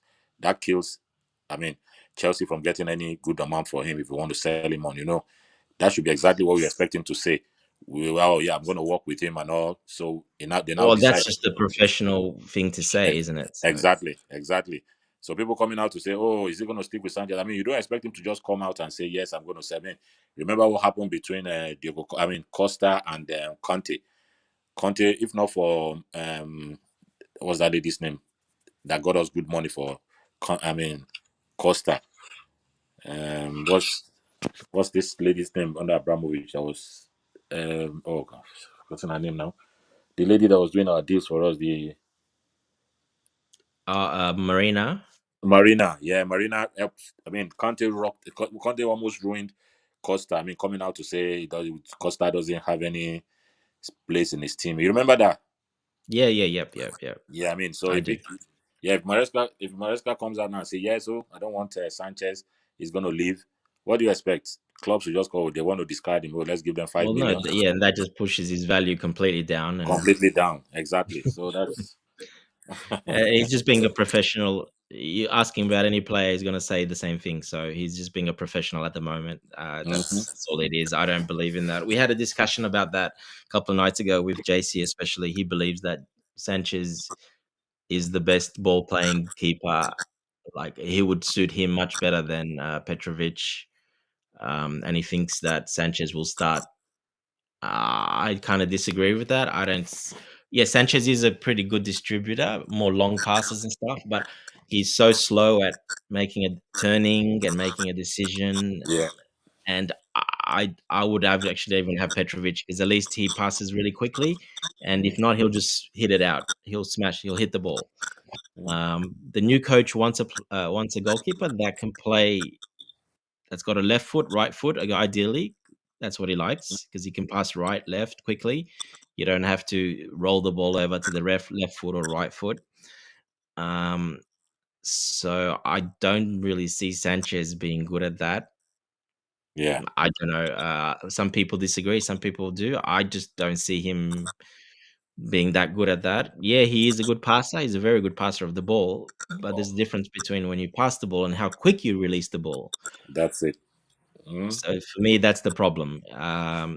Petrovic, yeah, he's not the best passer, but he passes very quickly and moves on. And if he can't do it, he'll just hit the ball away. Exactly. Yeah. I agree I would prefer completely. that over Completely. Sanchez, in my opinion. I mean, it keeps coming back to my head anytime I remember his pass for Declan Rice to bring them back into the game against Arsenal. I mean, that was howler. That was tough to take. Remember when we're 2-0 up, comfortable, Yeah. and Well, it's not Sanchez just does a one. He late. did it a few times. Yeah, he's done so many times, and exactly what you said. He's so slow. So slow, changing his body shape, maybe turning right, turning left. He's so slow, and you Correct. always Yeah. want to think, oh, he's going to be. I mean, no. For me, Sanchez, I don't know. I think the manager is just playing it down. To be honest, I think they'll sell him. That's my take. Anyway, I Look, may you be sell wrong. him or you keep him as a backup keeper. I mean, he can, he's a backup keeper. It's No, fine. but if But we keep him back up, do we have three backup? Then it doesn't mean we leave Petrovic, Sanchez, and then a new goalkeeper. How does that work? well, if we don't buy a keeper, I'm saying he just stays as a Oh, backup, most oh, likely. okay. No, I was saying maybe if they're gonna get a new goalkeeper, they sell Sanchez and keep Petrovic. Yeah. Look, it's an interesting that one. We'll see what happens. Yeah. Petrovic doesn't really suit, like the way I Mm, said it, but it mm, doesn't really suit Moresca style because yeah. he hasn't got both feet either, and he's not a really. That's why we are linked with keepers, and we are looking at keepers. And the guy from Valles, if you know that goalkeeper, we were linked Oh with. yeah. Yeah. So Yeah. he's a typical perfect left foot, right foot pass, plays possession from. Yeah, so he's perfect for the system. Someone that we are looking. We're also linked with the Georgian keeper, the big guy, the 6'7", big Georgian goalkeeper. I don't know why we're linked with him, but we are. He's another like Sanchez, even a little bit taller than Sanchez, I think. And yeah, he passes, but he's very slow because he's a big guy. He's slow. So I don't know why we're even looking at him, to be honest. Yeah, he's a great goalkeeper, as in shot stopper, Mm, uh, but not distribution, as in quick passing, left, right foot, left foot. Doesn't have to change. He still has to change foot to pass the ball. yeah. So no, I don't know why we're linked to him. But the Valles guy, yeah, he makes perfect sense. That guy's prototypical for that type of system. If we're gonna buy him or someone similar, I don't know. But apparently, a goalkeeper is very important. It was on the list that we're looking for a goalkeeper. Mm. Yeah. Just quickly here, Vic is saying we spent 50 million on 3 goalkeepers in 18 months, while Kepa is returning from his Madrid loan. There is no way Ben Roberts, who is a Sanchez former trainer, signs a new goalkeeper. Ben is now the global goalkeeper director. Wow. He is, yeah, he's the Mm, goalkeeper director, but that doesn't mean anything. no. What, you have personal favorites? I know what you mean, Vic, but it doesn't really mean everything. It's not just him. It's not just him that makes the decisions. It's not just Ben Roberts that makes the decisions. If people can see that he doesn't fit the system, he's not doing. It doesn't really matter what he thinks. Exactly. Mm, So yeah, I know where you're coming from, Vic, but I don't. Yeah, I don't know. Look, he might give him a go, but I can guarantee you now, Sanchez won't really fit the system. He won't fit that style of play. He just won't. yeah, He'll make mistakes, too many mistakes. exactly. He'll lose the ball all the time, and especially in the Premier League, where a lot of sides, and we're not going to play low blocks every week. Yeah, he might get away with a low block because they only play one striker out front and doesn't Yeah, really pressure the goalkeeper much. But once you put him at a team like we played against any of the top 6 or top 8 teams that yeah, don't play low blocks, then they put pressure on him from the yeah, front, like most do, like Arsenal did, he'll lose the ball. In my exactly. opinion, he'll just lose the ball and he'll be pressured into making mistake after mistake. And if we're happy with that, then that's fine. But if they want to keep him and go through that, it is what it is. But I don't think he really suits that style too much, and he's not the right choice. But hey, it's not my decision, obviously. And then for me, if the season starts today, I mean, if we only have Sanchez and Petrovic, and there's no finance to get a new goalkeeper, we have other areas to prioritize, like striker and other places. So if the finance is not there to do it this season, they could just try and see what they can get out of these 2 goalkeepers, and then we move on. You know. I agree. Yeah, I agree. Just keep these 2 keepers if the finances are not there. If we Mm, do have the finances though, and there is a goalkeeper like that available, I would go for it. I would just sign another keeper.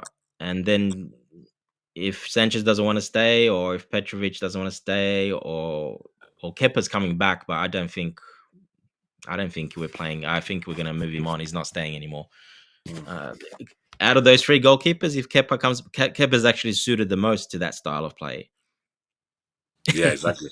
Yeah, he does. Yeah, Kepa suits. Yeah, Yeah, Kepa's the one that would actually be an automatic starter under Moresca, I think, because he plays. That's exactly how he plays. That's what he's good for. That's his strength. exactly. Mm. So yeah, but I don't know if he's staying. If he does stay, well, there you got a solution there. Keep Kepa another year, but it looks like we're gonna try to cash in on him because to make some money back at least, and because he's got a 1 year or 2 years left on his deal. 1 year, I think. Mm. Kepa, And I it's on can't remember if it was one or and it's two on, years. and it's on a big wage, isn't it? Yeah, yeah, yeah. On a So big wage. So I mean, it's not the biggest, but it is a big wage compared now to our other guys. It's quite a big wage, but um, or just because he's got a year left or something, and he's not going to re-sign, so they're going to want to sell him, obviously, Yeah. to make at least something back. But otherwise, he would be the starter, in my opinion, because it's just the way he plays. And the man who brought him in for us is not in management anymore now. Sorry, maybe he would have taken him again. No. Yeah. Yeah, Leicester is actually looking at Sarri. So maybe if he goes to Leicester, I don't know how good their goalkeeper is. Maybe Sarri takes him, but can they afford his wage? That's the problem. I think. Well, No, they won't. no, No. they won't. Uh, No. Kepa's the type of keeper I think that will want to go back to Spain. Yeah, I don't. exactly. Go back home. He Yeah, yeah, go back to the lifestyle, the warm weather. I think he'll want to go back to Spain. yeah, So yeah, I don't think he's going to be staying. Yeah, he's on. Vic's saying he's 150K a yeah. week. 150K a week. Yeah, Vic is just saying that there now. Yeah, okay. Yeah. So there's That's not that many teams that will pay that in the world. So no. no. I mean, you can still move him on to a team, but there's not that many teams that will Mm. pay that much. On a free transfer, maybe, but that's the only way, probably. Other than that, let's see. What was Vic saying here? That doesn't mean anything. Spending 100 million on 4 goalkeepers in 2 years. If you're the owner, will you cut a new 50 million check for another goalkeeper and take a loss on Sanchez? Make it make sense as a businessman. Well, no, I wouldn't know. But the guy they're looking at, Valles, he's only 25 million. He's got a 25 million release clause as well. That's the release clause, but they might apparently can get him cheaper than that as well. But the most you'll pay for him is 25 million, and that's euros, I think.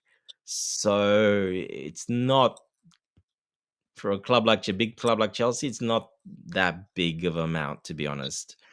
Yeah. If he fits, and if the coach says I want him, he'll be my starter. Yeah, look, it's not that much. I don't think it's that much, especially if you get Kepa off the books as well. Yeah, 100%. I think you do it. Yeah, Yeah, I know you have exactly. a problem with Petrovic then, and who do you keep, Petrovic or Sanchez as backup? But look, I mean, Petrovic is still very young. He can still go on. Need be, he can go on a loan somewhere. The same with Sanchez. I mean, you can send him on a loan somewhere. Doesn't mean you have to sell them if you can't sell them. Yeah, But having a keeper that plays the manager's exact style and is perfect for the system, it's pretty important for the manager. A keeper in his system is very, very important yeah. I mean, because Pep he plays. changed. Pep, He likes yeah, to build up from the back. That's yeah. Pep the changed keeper. a lot. The keeper steps into a almost a deep sweeper centre back. He Mm, steps up to involve into the passing play. It is a very, very important position for Moresca, from what I've seen and all his previous teams. It's extremely important. Actually, it's not important. It's very important. very, very important. Yeah, very, very important. Yeah, I mean, Yeah, Pep changed a lot during his time as well, trying to change goalkeepers a lot. Joe Hart was there when he came. I mean, got rid of Joe Hart, brought in the other goalkeeper. I've forgotten his name now. Got rid of him. I know he kept changing before he eventually got Edison and this other backup. I mean, is the yeah. He got. You're talking about that other keeper, which was a passing goalkeeper, but it was very old. I think he was yeah, quite old. yeah, Yeah, yeah. yeah, yeah. I've forgotten. I So can't. yeah, then he got Yeah. Edison, and yeah. But Mm-hmm. yeah, again, Pep can't play his ball without a keeper like that either. So he's very important. Yeah, he's very, very important. Mm. So yeah, that's why answering your question again, Vic. Yes, I would spend the 25 million. Yeah, that's Claudio. And Bravo, bravo. Thanks, Claudio Baba. Bravo, Yeah, yeah, he was quite old bravo. though. He Yeah, was in his, yeah, he was old. Yeah, he was 35 or 36, I think, or something. yeah. Experienced, because there was no one available. Yeah, but Mm-hmm. yeah, I would spend that 25 million and buy that keeper if, yeah, if it is that important. I would, yeah, 100%. Mm-hmm. Yeah, I mean, to address, I agree completely what you said. It's not. We don't have to sell these goalkeepers. I mean, if it's Petrovic or Sanchez, we could send them out on loan. I mean, you still get money from being on loan. Get some Being money. online, correct? Yeah. Exactly, and then we can just not necessarily sell them. You can send them on loan and then bring in a goalkeeper that suits them. If it's that cheap, like the one you're talking about, if it's cheap enough, I mean, why not? If that's what the manager wants, if you're not going to break the bank for the goalkeeper and it suits what he wants, give it to him. Yeah, exactly. 25 million is not much, and low No, wages too. exactly.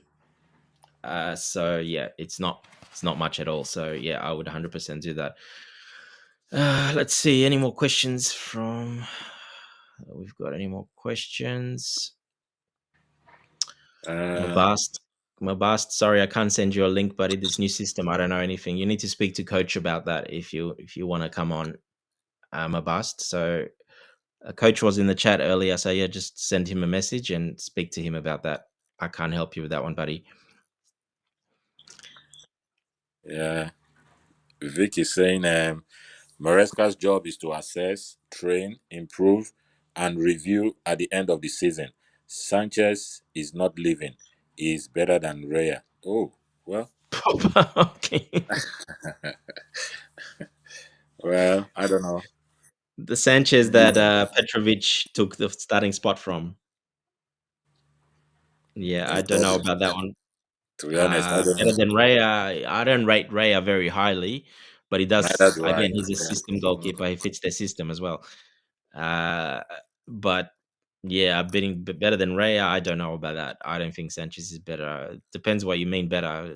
Shot, blocking shots or what. But no, even overall, no, 100% he's not better than Raya overall. No, no, No, no, I no don't think chance. so myself. Yeah. Did you see Eddie? What Maresca's comments were in regards to what are his ambitions and goals for this next season?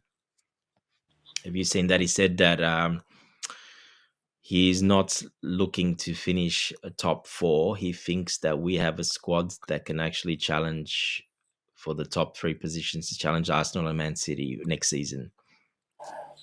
He Mm. actually said that. Oh, he's setting the bar so high, isn't it? Setting so high. He's very confident, which I Yeah, like. but Confidence I is mean, great. I He's a mean, winner. uh, what's his name? Poch said that at the start of the season as well. Kept my hopes so high. Exactly. He said that we're here, this Chelsea Football Club. They know only one thing they know how to win. We are here to win, and we're going to challenge. Poch, I mean, it's easy to say that when they're coming in. What do you expect? Look, the No. way Poch said it is completely different because Poch just flip flops and Mm-hmm. Poch didn't say it with any confidence. He just said it because he was talking. He didn't say it like, from what I've seen, how Moresca said it. He didn't say it the same as Poch. Poch just talks and talks rubbish. He didn't. Yeah. Well, You can see he didn't mean it. Like everyone knew what are you talking about. Like, I mean, in my opinion, we do have the squad to finish fourth, 100%. That yeah. fourth spot, 100% fourth spot. It all depends who we sign. If we get depends who we sign up front, another winger, a left back, like I said, and goalkeeper. It all depends. It can come together very quickly. It all depends. Mm. The one thing I did like that he said that he did analyze our squad for a very long time. He's been looking at our squad, every single player, Mm. what we did this season. He's been really analyzing the players. He knows the players' strengths. And from what he sees, yeah, he thinks we can finish not just the top four position. He thinks we can come very close to challenging the top two or three teams. Yeah, he's being confident. I like it. Is it realistic? Look, he can be. It's not out of the question. If he says that, I just don't want him to come say like you said, Poch, 5 weeks in, 5 games in, or 10 games in. Oh no, we're such a young team. So many excuses. Well, how Poch did. Yeah. Yeah. Exactly. I Exactly. don't mind. I don't mind him saying this. I like him saying this, and the way he said it. I just don't want him changing, flip flopping. Because once I hear that, I hate that. I hate coaches like that. Especially that's why I didn't like Poch. One of the reasons. So I don't mind him saying it, being overly confident and thinking that we can do much better. I just don't want him to change after 5 or 10 games because then I'll lose respect for him. Exactly. Yeah. That's why I was saying earlier when we were talking, I said it's about getting points on board first. If it exactly because he's saying we can challenge, yeah, you can try and challenge, but you need points to challenge.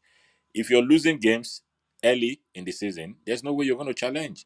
I remember when Alex Ferguson used to say you're not allowed to lose more than 5 games in a season if you want to win the title. But now it's gone even beyond that. You're not even allowed. I don't know how many games now you're allowed to lose because teams are all accumulating points. huge points. So if he thinks that, then it first, while implementing his style, try to not get beat, get the points on board. That's what I was trying to say. That he needs to get the points on board as quickly as possible. Exactly. I know That's what you're my take. saying, but That's my he's take. not that type of coach. You'll see, Oh, Eddie. He's not. oh, Mm, well. Oh, then No, I'm he's not nervous. going to set Then up I'm a completely nervous. different I'm system, nervous completely now, in different fairness. setup, I'm now. just to get points in the first 5 games. He's not Oh, going to do that. oh, I'm Poch nervous did now. that. Poch did that because he was really scared and set up all defensively. We had like 2 attacking players on the field, and the rest were defenders. Mm, Um, he did that. That's exactly what Poch did, which different circumstances, but that's what Poch did. I don't. Yeah, if you're confident in yourself as a manager, even as a player, as an ex-player, I look at the coach and I want him to be that confident. I want him to play his system in the way he does. I don't want him changing it up. A bit like Ten Hag did at Manchester United. He never played like that at Ajax. mm, His system was completely different type of ball. But what he said, he doesn't have the players to play them here, to play it here. The difference is Moresca said he does have the players, and he does by the system. He does. So that's that's the big difference there as well. So I wouldn't want my coach to not change from what he is and what he's been winning at and what he's been successful at, just to try to get some points. We're not a lower table team to get points like that, in my opinion. mm. Anyway, You see it different. You wanted to set up to get points to start off, you so he see, doesn't start because off like that. my take is this. Yeah, if he tries to play the way he thinks he's going to play, and he keeps losing games, it shatters the confidence of these players. And whatever system you want to implement, there is no way. When you keep losing games, but winning brings confidence. So whatever you want to do, teams are afraid to play against you rather than having the strength to come and play against you. So if he keeps winning, getting points on board, teams are afraid to play against you. The confidence to keep. I mean, look at the last few games of during Poch. These boys look different set of players all of a sudden because they kept winning. Winning brings confidence. So if he, no matter how good he thinks he is, and no matter how good the players are, when you keep losing, you're gonna knock confidence badly. And for you to get confidence back, it'll be so tough. And then the season is over before it even starts. That's my take. You need to build confidence in these guys, and it only comes only one way that I know: winning. Winning, no matter how you get the points, they want to quickly go out there and play the next game. But when you say, oh, because when he keeps losing, he keeps chopping and changing. Oh, this player is not doing it. Let me bring in this. And then you are ruining the team completely. Then you have an unstable, unhappy dressing room all of a sudden from this get go. That's my take. But when you set up a team winning, even your that's why Pep, you see his players, how does he keep his players happy? They keep winning. So even if you're on the bench, you don't have anything to complain about. Oh, why is he not playing me? After all, we just got, I mean, why is he complaining? He got the 3 points. But if you lose, the one sitting on the bench comes out and say, oh, I'm better than him. That's the coach decision. I should have played this game. I should have been playing ahead of this person. But when you win, you know you have a fight as not being in the first team to fight to be in the first 11. That's my take anyway. I may be wrong. That's the angle I look at it. Try to get Yeah. points on board, build confidence. If you can get 5, 6, 7 wins straight, no matter what it is, the system will now come seamlessly. That's my take anyway. Yeah, I see your point of view. I understand what you're saying. I I just don't think he will do that. And his biggest job is it's for me, it's if he can get his vision across to the players, and if they need to buy into that vision from the start, that is the biggest challenge for me because I'm confident he's a great coach, even though people are saying he's not elite. Blah, blah. I'm okay with that. He's a very smart coach. He hasn't coached at the top level, but he's worked under the best. He's been his own coach for 7-8 years or how long he's been. Uh, and a lot of these assistants like Moresca that have been under elite managers, they're the ones that do most of the work. At the higher levels, the assistant managers, the second, third in charge, fourth, they're the ones who do all the work. Yeah. They work with the players day in and day out. They have the relationship with the players. They're the ones who do all the work. At the higher levels, the manager, like Pep, whatever, they just direct things, have a chat here and there with the players, and they Mm, choose the players. They're not as connected to the players as their assistants are. Their assistants are number one always. They're way more important yeah, yeah, yeah. at the top level. At low levels, yeah, it's very different. But when you go to certain levels up top, it's all the assistants. A lot of these managers, these bigger managers, these top levels, they don't even get involved much. They just choose Yeah. the team, do the media conferences, little chat here and there, and they just choose the team and make the decisions, but they don't get involved every day at training and everything like that. It's Mm. all the assistants. So I have no worries about him being a great coach, smart coach. I've seen everything. I'm happy with it. Only challenge is if he can get his message across, his vision to the players, and for the players to buy in from day one. If he gets the players to buy in from day one and his vision across, style of play, I see us doing very, very well. I think top four, 100% for me if he gets that right. Exactly. Yeah, That's just all it quickly is say, for me. If he can get it just that. quickly, yeah, let's quickly look at the, some of the chats here. So my best 05 says, if you have a slow start to the season, how are you gonna challenge for the league? Exactly. Mabas is saying also Dante Poch didn't have Kopama in the team, which is why we struggled to create chances. What do you mean we didn't have him in the team? We did. I don't understand. No, I don't From understand the what you mean. start of the season, he's talking about. Yeah, because when did he? Yeah, I can't remember exactly when he came in. Mm. Took some Yeah. game. Yeah, I can't remember exactly when, but yeah, no. We had Gallagher at the 10. That's why we struggled a lot of the teams, and we Mm. couldn't score goals because we had Gallagher in the 10 most of the time. Yeah, and then Temidayo Oluwarokomi says, I don't get or understand your last comment at Mabast. Poch didn't have Palmer. You said, yeah, exactly. We're confused about what he was saying. To be honest, Temidayo. Anyway, we move on. Chelsea Godfather says Poch adjusted to get points on board early, but we got little and dropped to 12th until inverted fullback.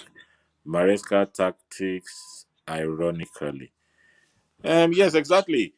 You see, like I keep saying this, I don't know, I may be wrong. Let me just ask you this, Dante. I think I said it. I said when Poch had whenever he has full squad, people don't look at it when we started winning.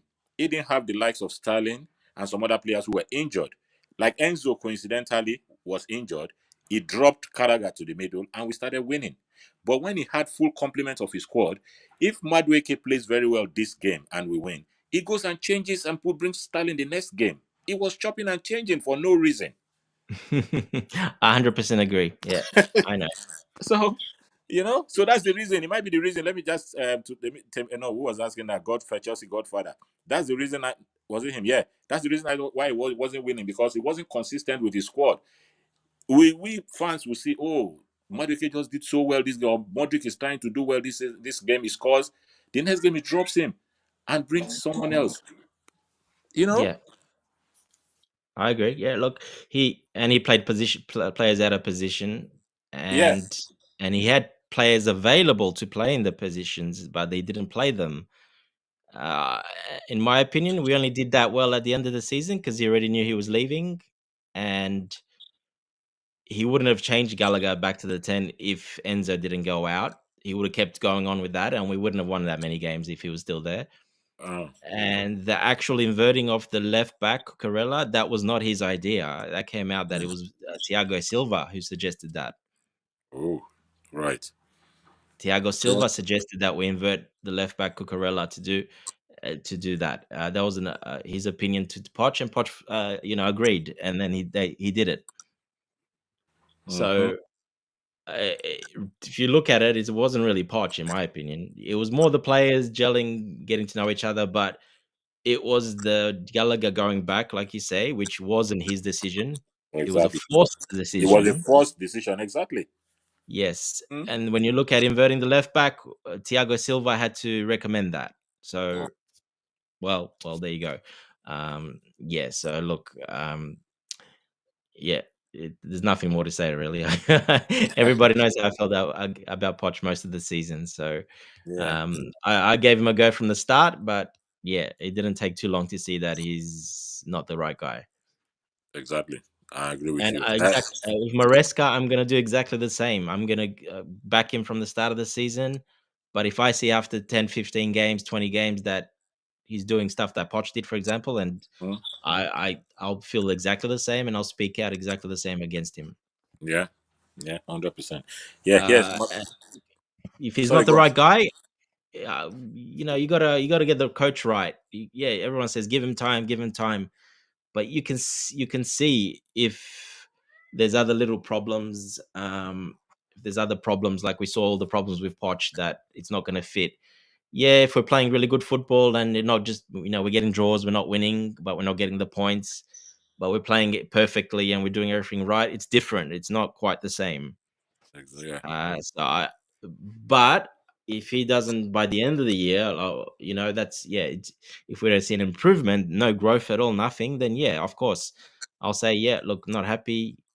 And if he's losing a lot of games, he needs to go. Simple. It doesn't matter what contract he has or what he has.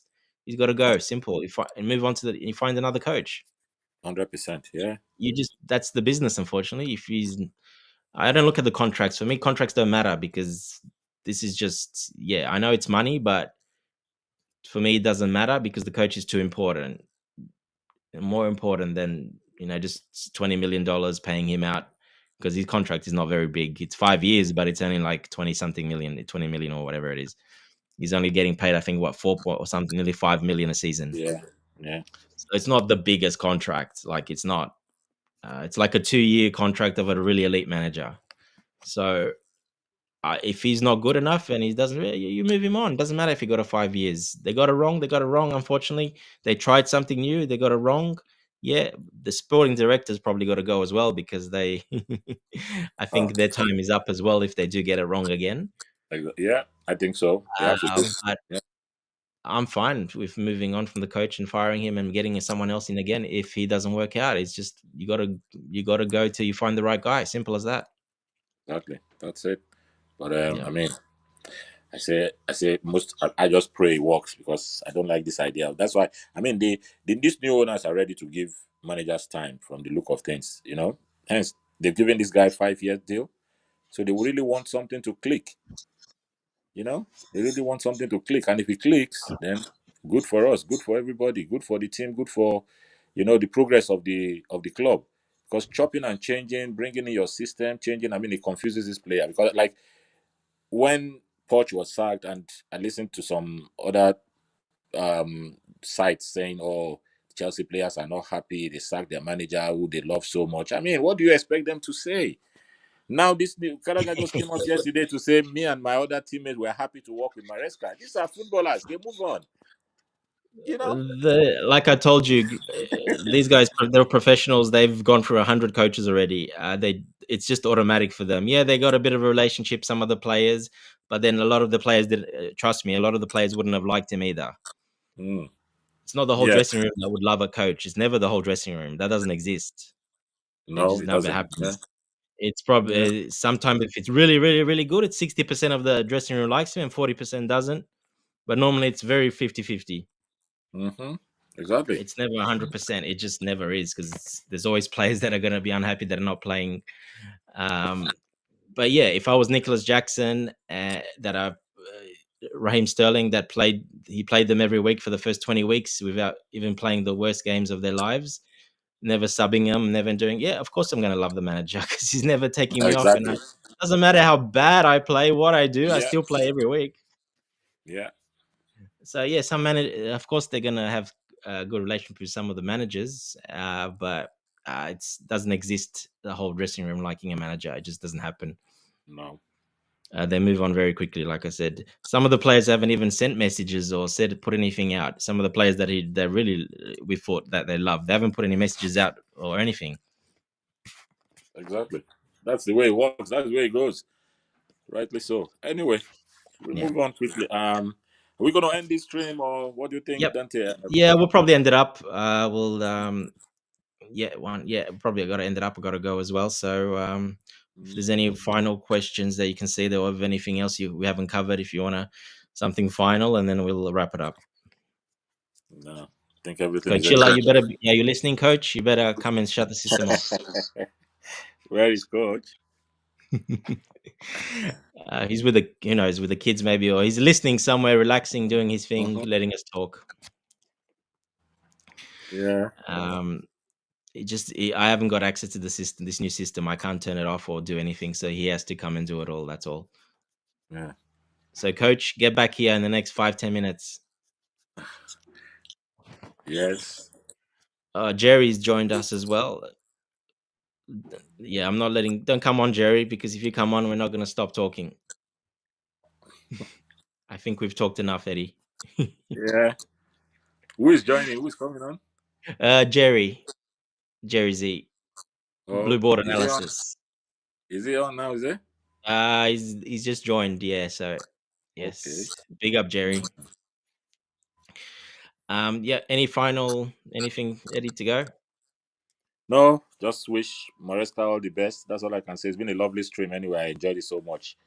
And Yeah, I should yeah, I love try to it. talk to you as It's well. great Yeah, to it's do. been Great to talk to you, Dante. Very we happy make to a have good you duo, I together, to think. be honest. Yeah. Love this so much. Mabas was saying Lampard and Drogba. Oh, did they say that? Yeah, Oh, that's he was being very nice.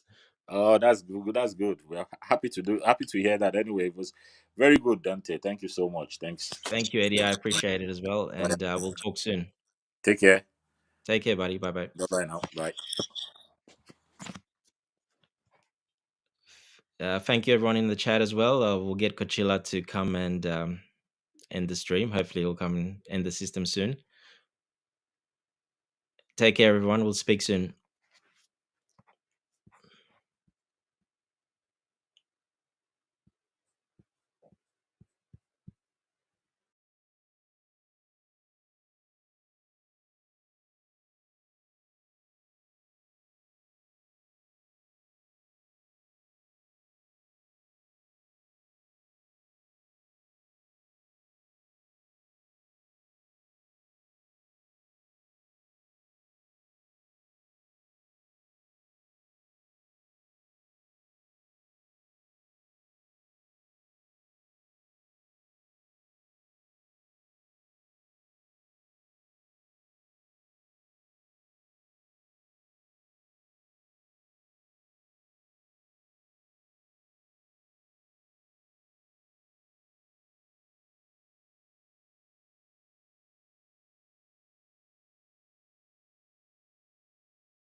veins, I've been driving this train. Years in this lane, there's no stopping this flame. Cause I came to the game and I changed it to play how I like, rearranged it to my own domain. Yeah, I got what it takes, made lots of mistakes, taking shots, skipping breaks, feeling lost, feeling great, popping off, singing straight, never stopped, never changed. All the squad here to play, and I've got something to say, yeah. I work hard each and every day, I get lost in the words I say. I don't push pause, no, I push play. I won't stop till I make a change. I withdraw on the things I make. I turn flaws into flawless traits. I build tall, never capped in space.